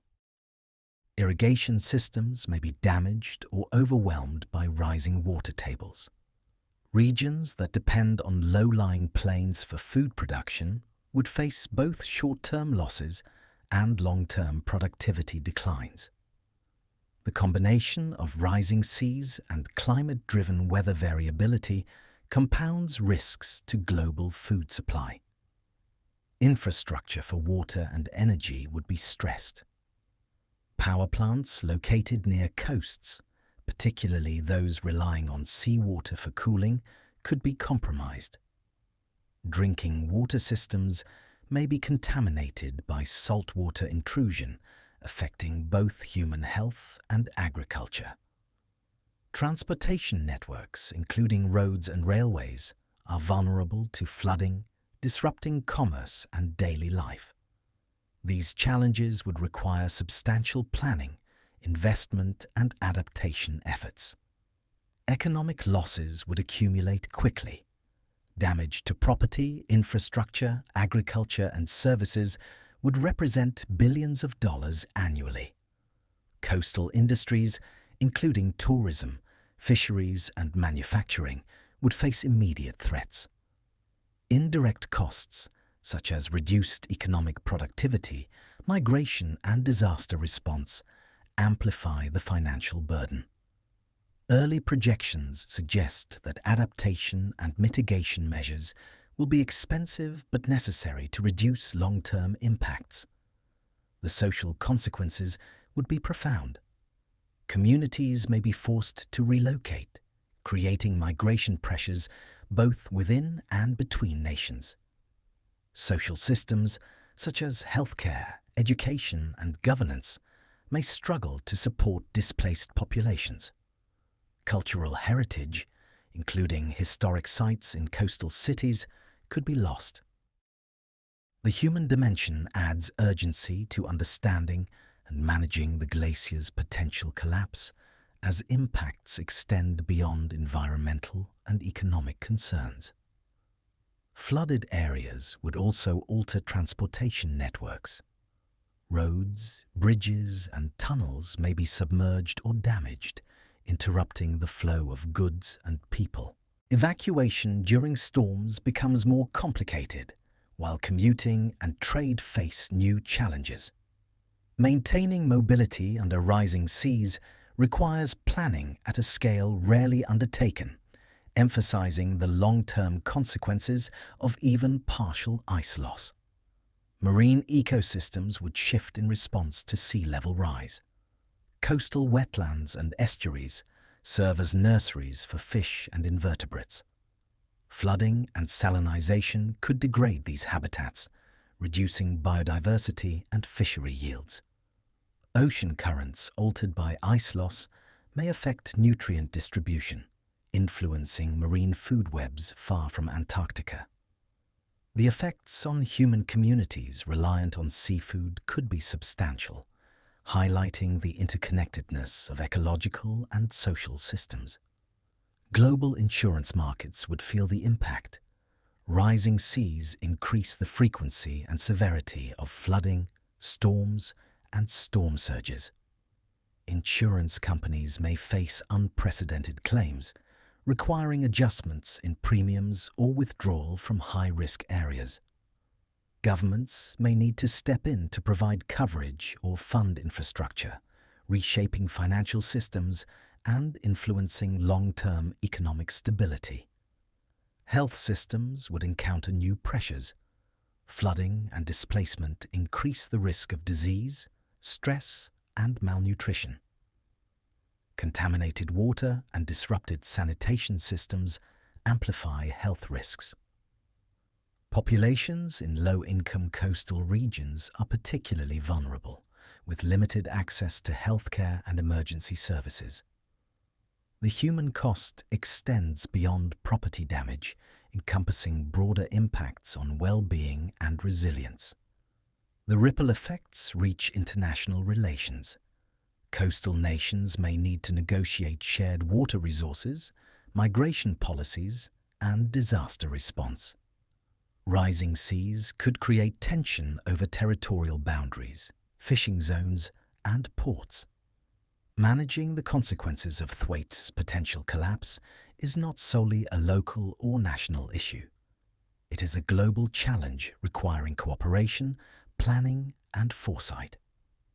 Even partial collapse of Thwaites contributes significantly to sea level rise. Models suggest that ongoing acceleration could raise seas by several centimeters per decade, compounding over time. Combined with ice loss from other glaciers, the cumulative effect threatens coastal regions worldwide. Understanding these potential outcomes underscores the urgency of monitoring, mitigation, and adaptation. Energy infrastructure in coastal regions would need to adapt. Power plants, wind farms, and fuel storage facilities may face flooding or erosion. Maintaining energy reliability under rising seas requires redesign and relocation. Disruptions to electricity supply could cascade, affecting water treatment, communication, and transportation. Planning for these risks is essential for long-term stability in regions affected by ice loss. The economic and ecological implications extend to tourism and recreation. Coastal resorts, beaches, and natural attractions may be lost to rising seas. Saltwater intrusion and flooding can damage amenities and reduce the appeal of destinations. This affects local economies dependent on tourism, emphasizing that glacier collapse has indirect effects on livelihoods and regional income. Even small changes in ice loss alter ocean circulation. Freshwater input from Thwaites could influence currents and temperature distribution, affecting fisheries and climate patterns across the southern hemisphere. These changes ripple outward, impacting ecosystems and human activities far from Antarctica. The interconnectedness of ice, ocean, and climate means that local ice loss has global consequences. Historical analogues show that rapid ice loss can lead to sudden, significant sea level rise. Past collapses demonstrate that what appears slow on human timescales can have dramatic effects over decades. Thwaites Glacier's instability is not hypothetical. It has the potential to reshape coastlines, alter ecosystems, and disrupt human societies.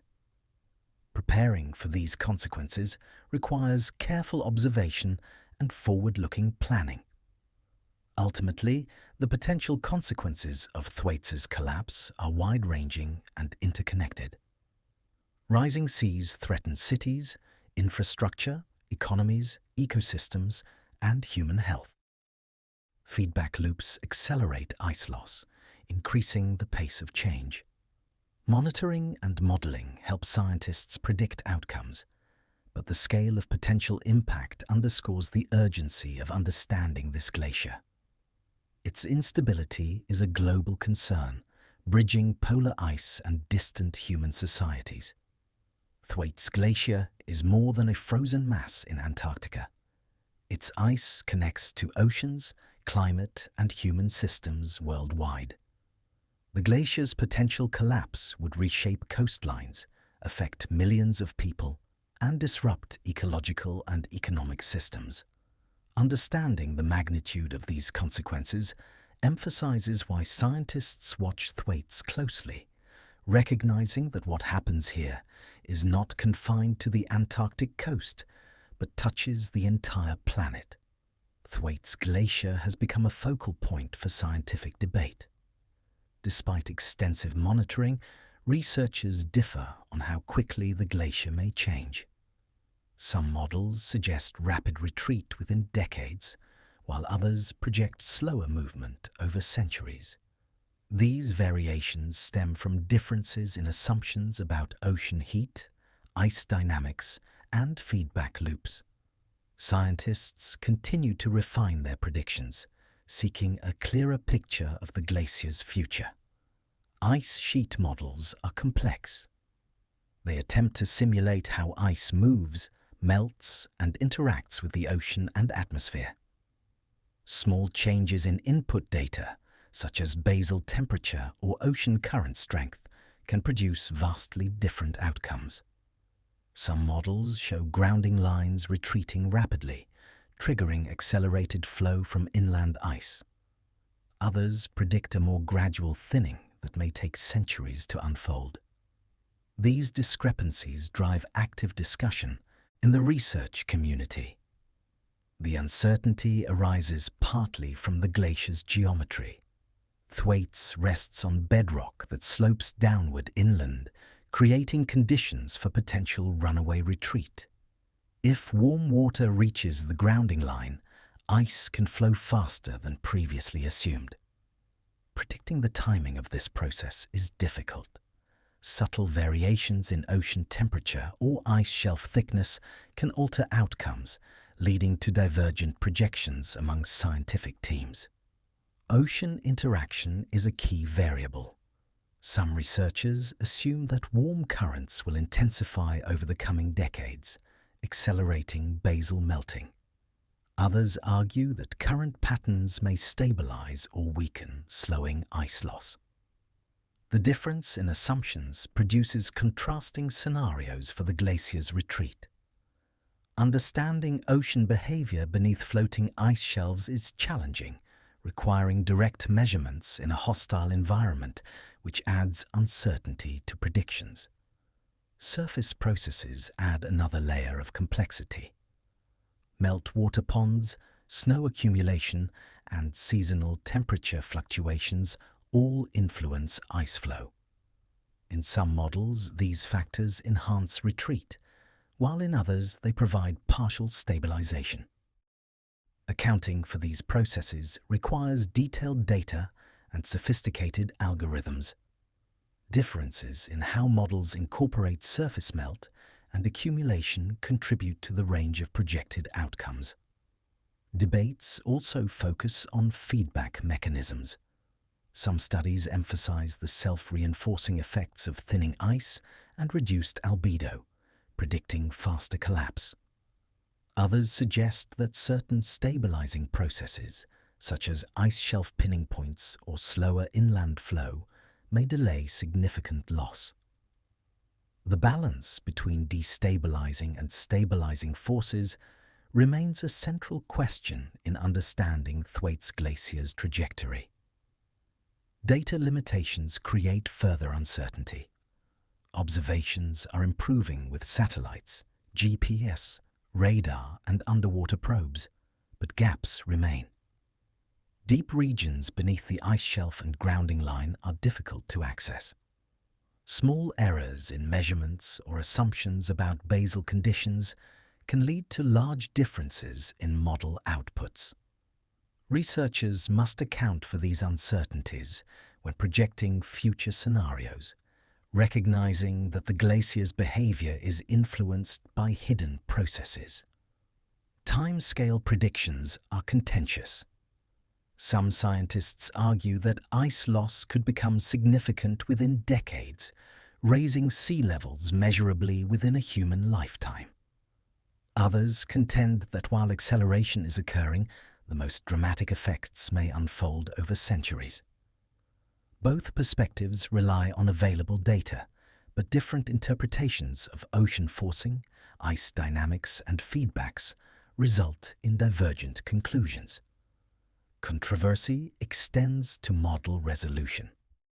High-resolution models capture fine-scale processes, such as crevasse propagation and local grounding line retreat, while coarser models focus on larger-scale ice movement. The choice of resolution affects predictions.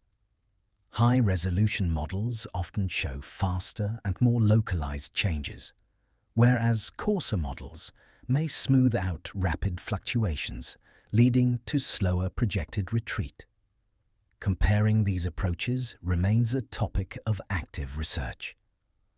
Another point of debate is the role of subglacial conditions. Basal water pressure, sediment composition, and bedrock topography all influence ice flow. Measurements beneath Thwaites are difficult and sparse. Scientists use indirect methods such as radar and seismic imaging to infer these properties, but uncertainties persist.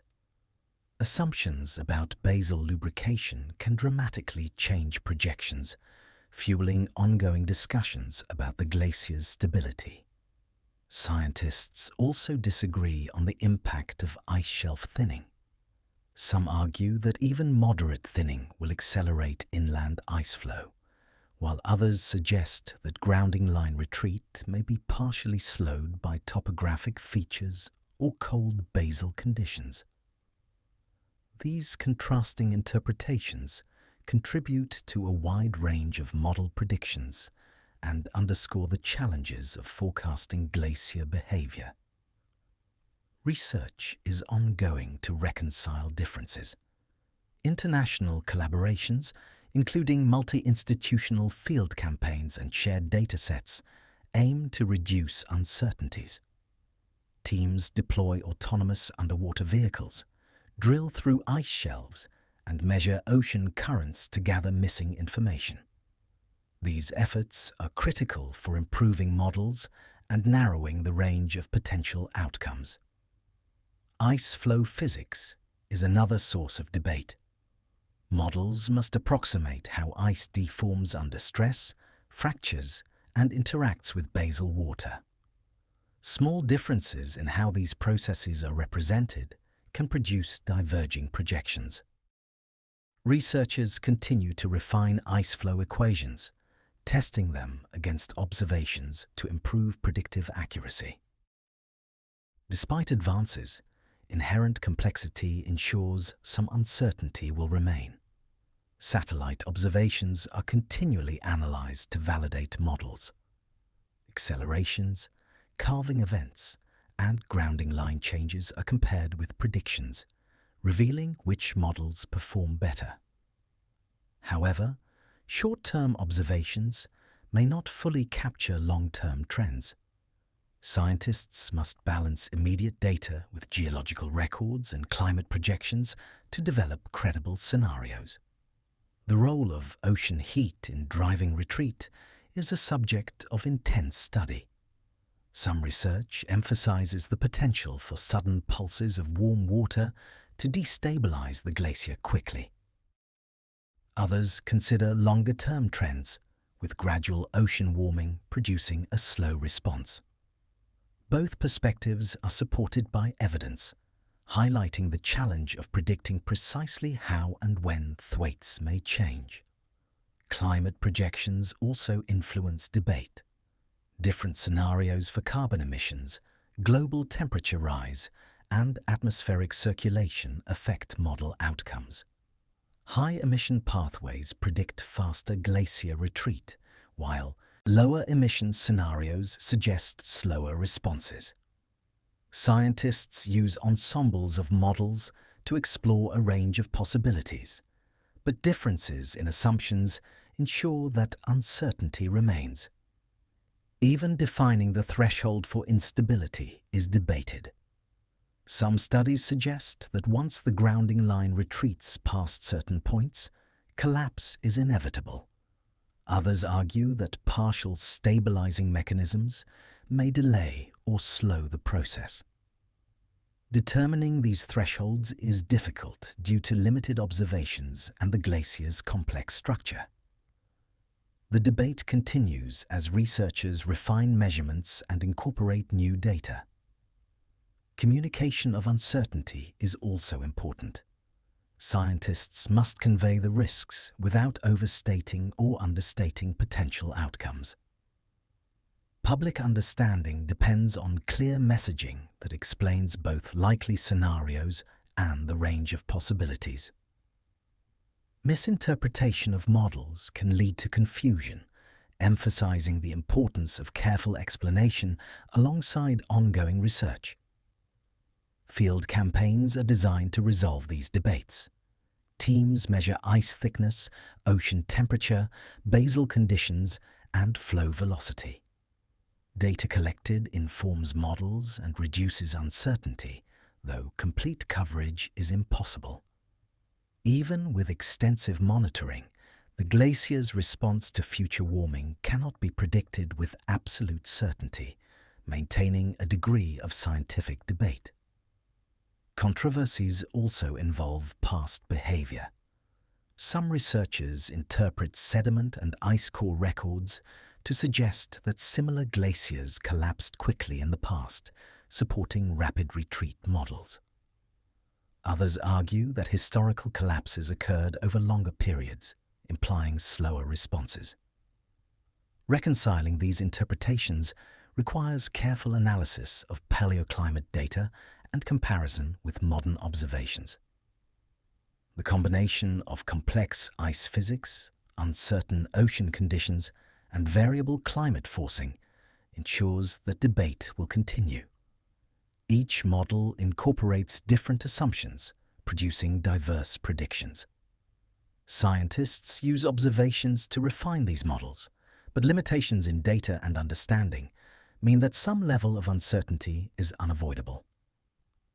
Despite differing views, all scientists agree on one point. Thwaites Glacier is sensitive and has the potential to influence global sea levels.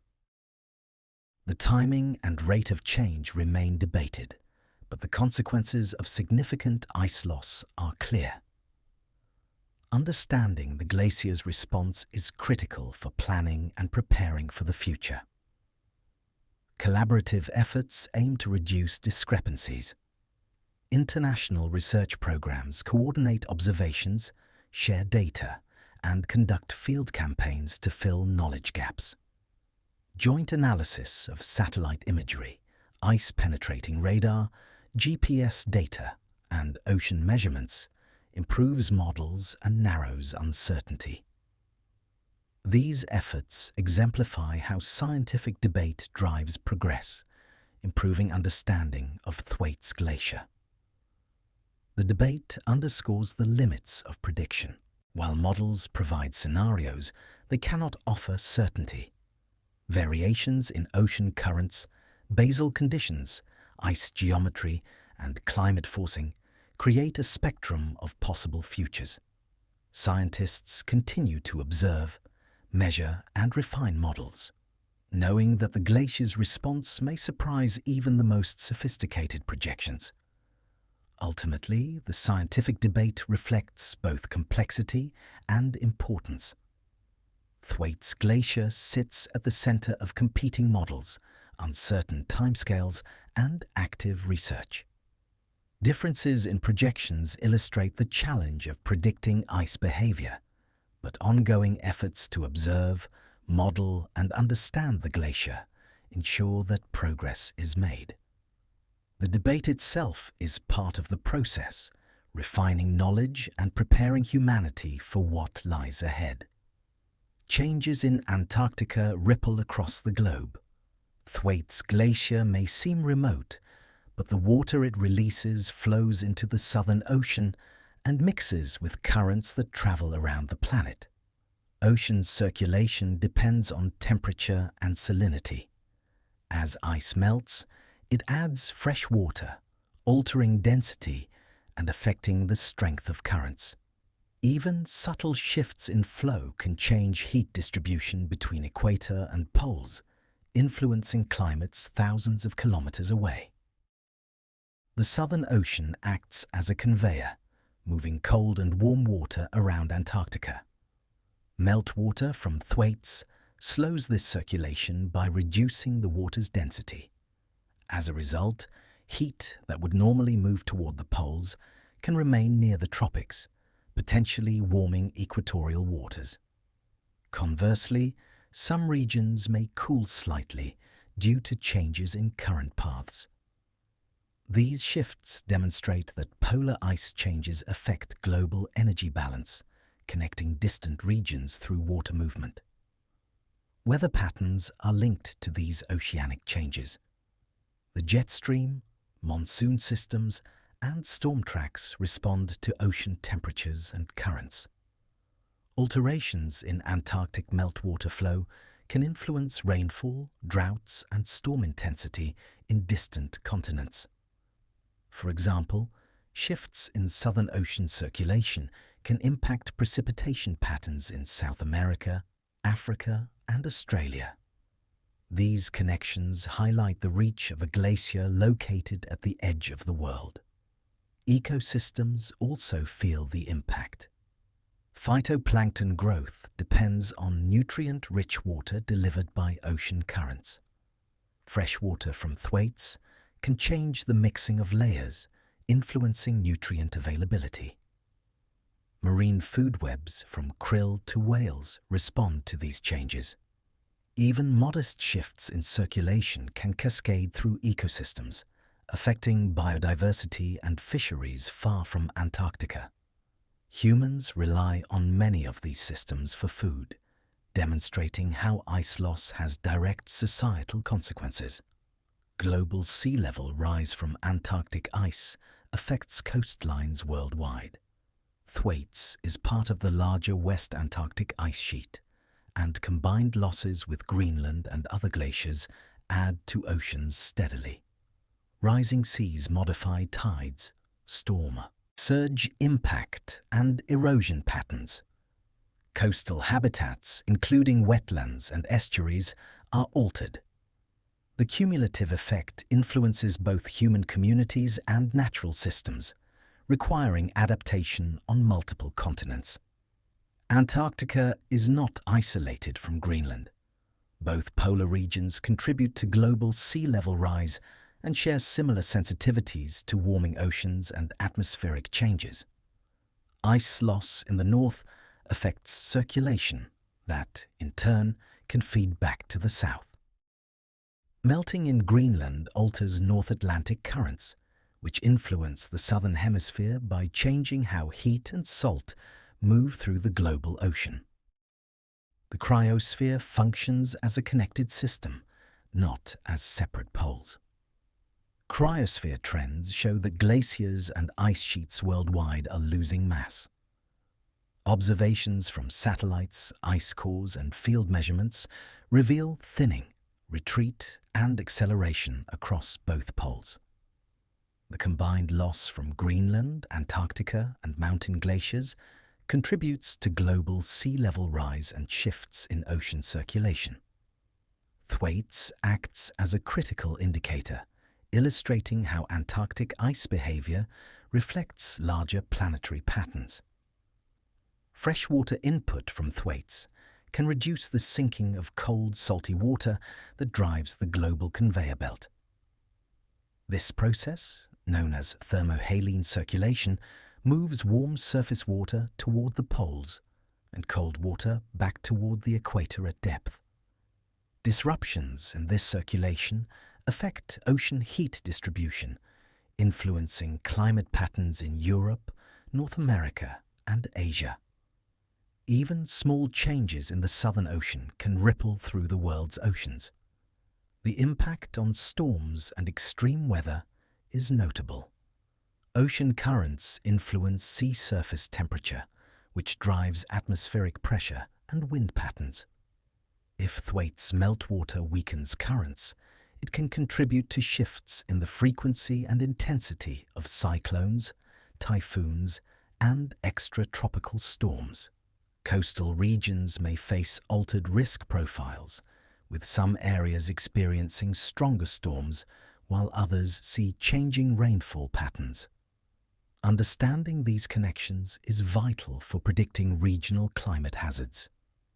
Ecosystems adapt slowly to these shifts. Plankton blooms, fish migration, and predator-prey relationships adjust to water temperature and nutrient availability. Marine mammals rely on these chains for survival.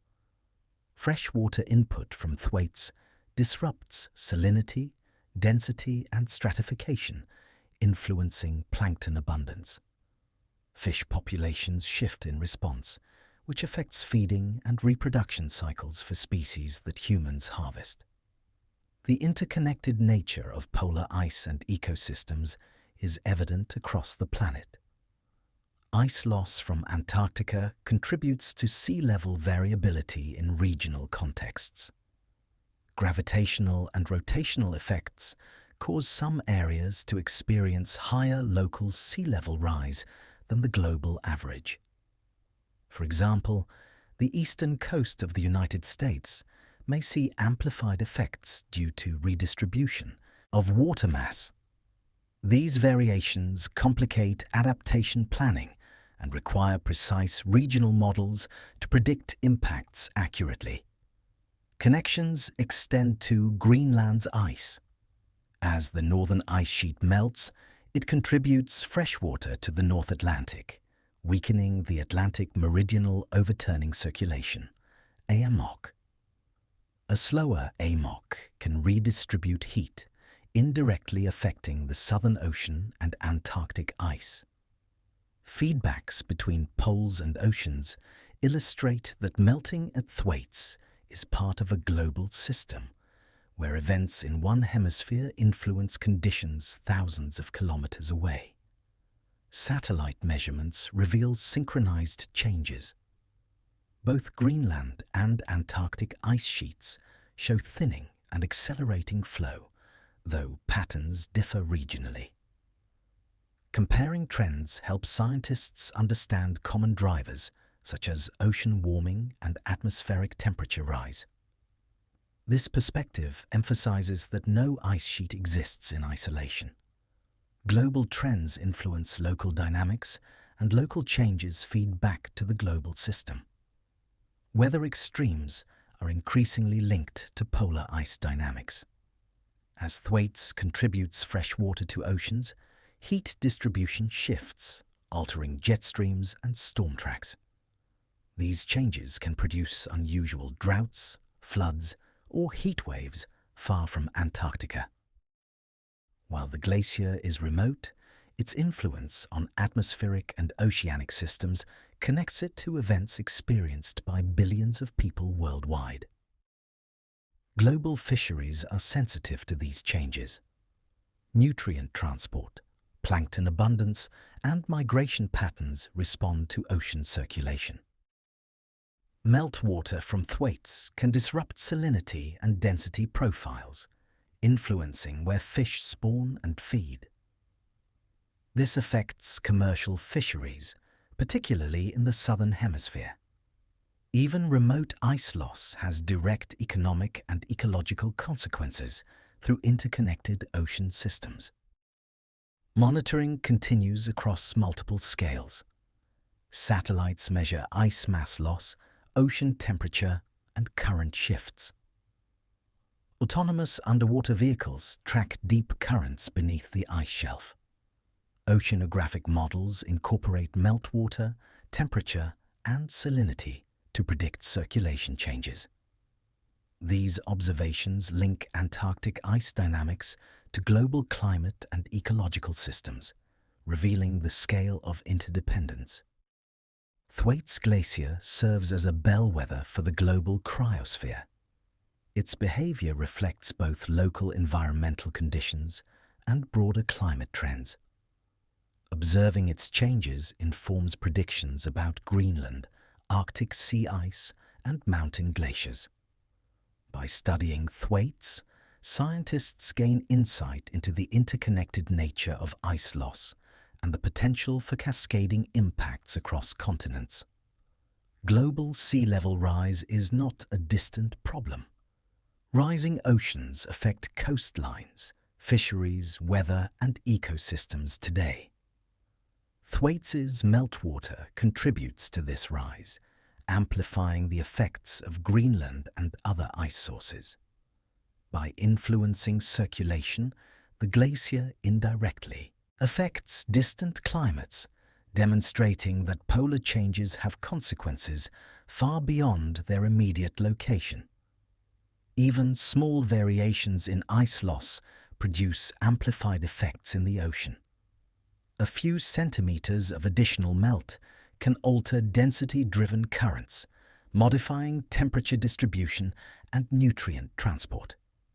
These subtle shifts influence weather, ecosystems, and human activities across the globe. The connection between Thwaites and distant regions is immediate and measurable. The Antarctic and global cryosphere are tightly linked. Ice sheets, glaciers, and sea ice respond to climate drivers in concert, producing coordinated effects on ocean circulation and atmospheric systems.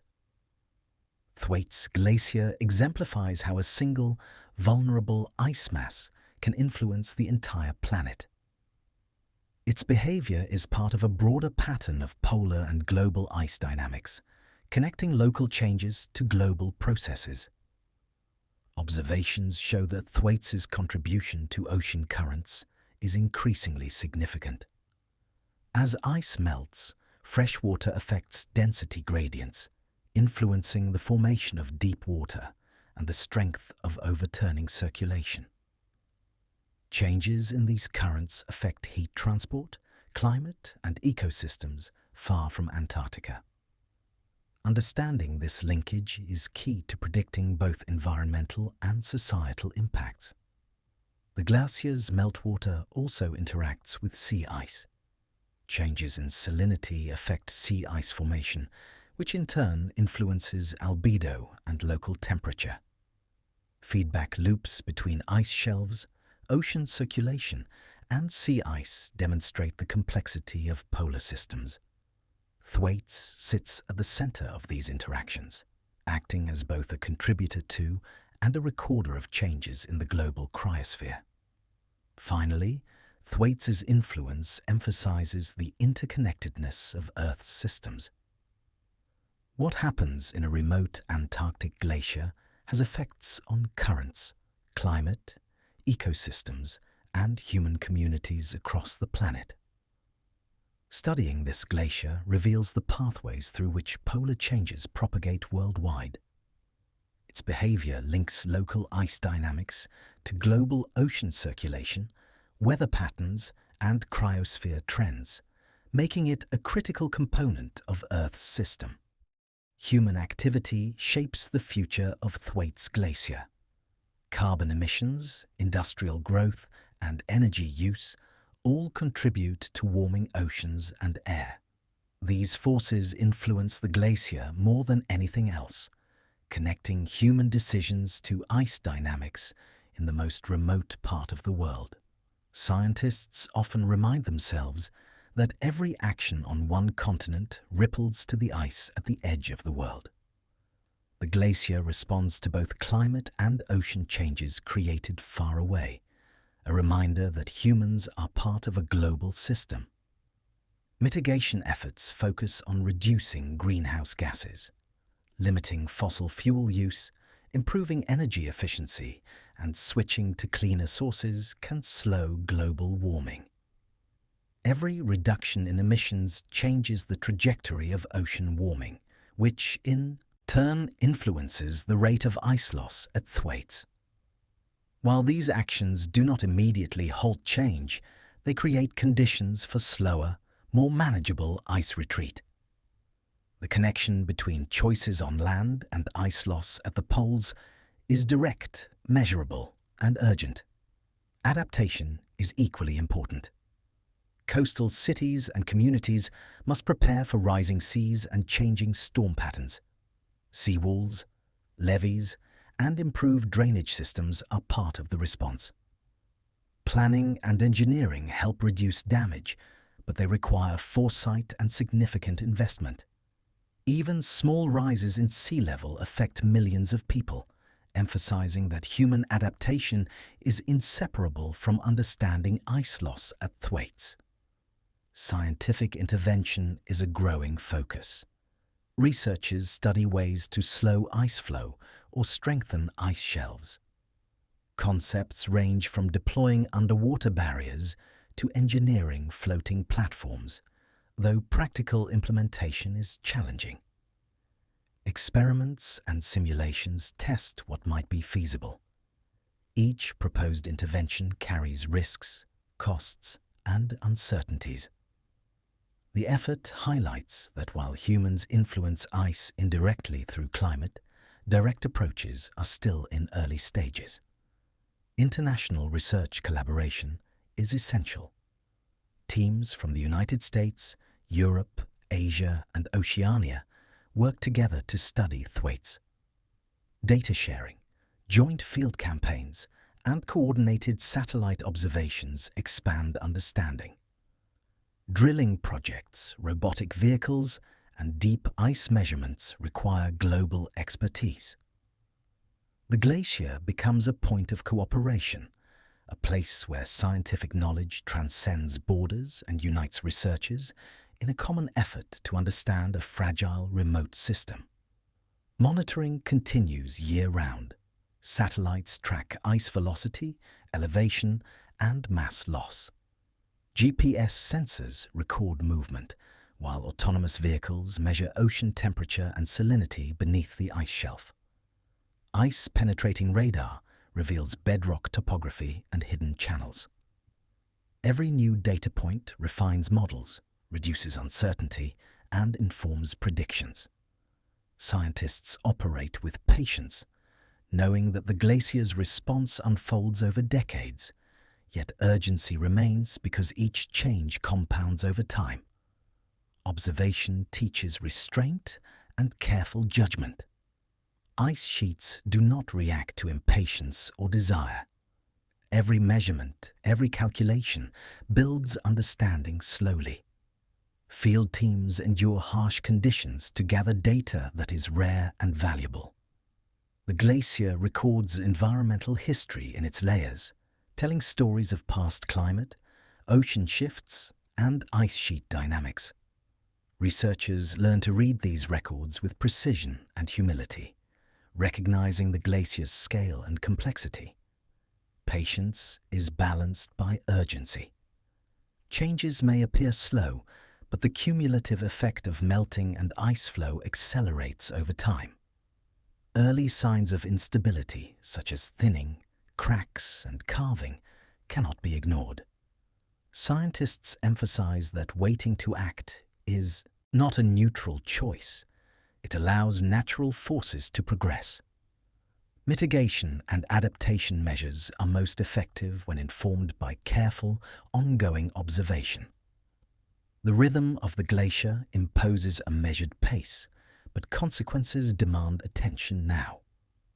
The human factor extends beyond science. Policy decisions, societal priorities, and global cooperation shape the response. Funding for research, commitments to emission reduction, and international agreements all influence the pace and severity of change. The glacier's behavior becomes a mirror, reflecting the consequences of human activity and the need for coordinated action. Decisions made far from Antarctica reverberate directly to the ice and to the oceans it feeds. Each expedition emphasizes the fragile nature of the system. Harsh winds, freezing temperatures, and the unpredictability of calving events remind researchers of the glacier's power. Observation is not passive. It requires skill, planning, and resilience. Yet despite effort, uncertainty persists. The ice moves in ways that are partially predictable, partially chaotic, reinforcing both the importance of scientific study and the limits of human understanding. Technological advances continue to expand possibilities. Remote sensing, machine learning, and advanced modeling allow predictions to improve, though uncertainty remains. Scientists can now simulate multiple scenarios, exploring potential consequences of different emission pathways and ocean conditions. These models inform policy and adaptation planning, but they do not eliminate the inherent complexity of a massive dynamic glacier interacting with the global climate system. Global attention has grown. Thwaites Glacier is now a symbol of potential change, a focal point for discussions about sea level rise and climate action. Media coverage, documentaries, and scientific outreach make the glacier's story accessible to the public. Awareness increases the pressure to act, linking distant ice to human communities worldwide. The glacier, once remote and obscure, has become a lens through which humans view planetary change. Reflection is part of the scientific process. Studying Thwaites requires integrating knowledge from physics, oceanography, meteorology, geology, and climatology.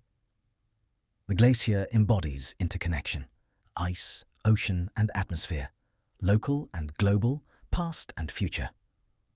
Researchers consider long-term patterns and short-term events, recognizing that the glacier responds to cumulative forces over decades, centuries, and millennia. The glacier's story is ongoing. Every crack, every calving event, and every melt season adds to the record of change. Observing and understanding these processes requires attention, patience, and humility. Scientists must balance their desire for clear answers with the reality of uncertainty. Each data point contributes to a larger understanding, building a framework to guide mitigation, adaptation, and potential intervention. Humanity's role is both indirect and immediate. Choices in energy use, industry, and policy shape warming trends. These trends dictate ocean temperatures, ice shelf thinning, and glacier acceleration. The chain from human action to glacial response is clear yet distant. Thwaites responds slowly, but its impact is global, linking a single ice mass to coasts, ecosystems, and communities worldwide. The scale of Thwaites commands attention. It is vast, its ice stretching hundreds of kilometers. Its weight presses down on bedrock shaped over millennia. Yet, despite this immensity, it responds to subtle changes in temperature, ocean currents, and human influence. Observation, modeling, and measurement reveal its sensitivity and the fragility of the systems it supports. The glacier is a testament to both nature's power and human responsibility. Scientists reflect on lessons learned. Careful observation, patient measurement, and rigorous modeling are essential.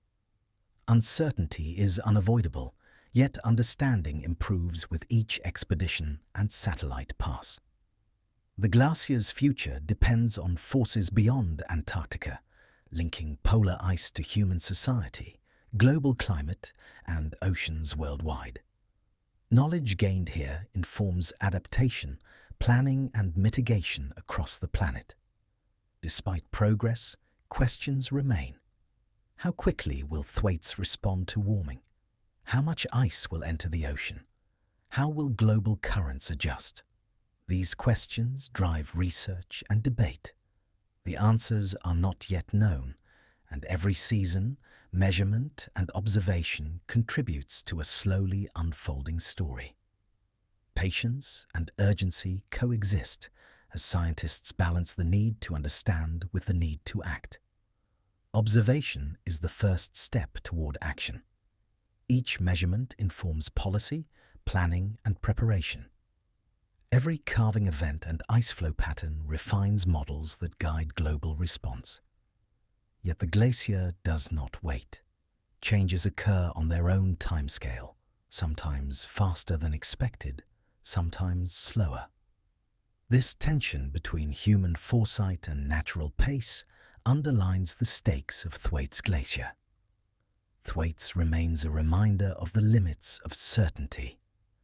No matter how advanced models become, the glacier is a dynamic system influenced by forces we can measure only partially.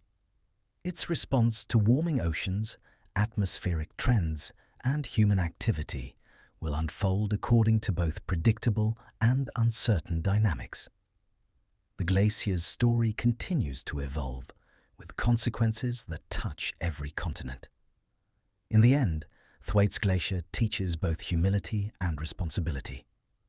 Observation, collaboration, and careful study are essential, yet the glacier's fate is tied to global climate, human action, and natural variability.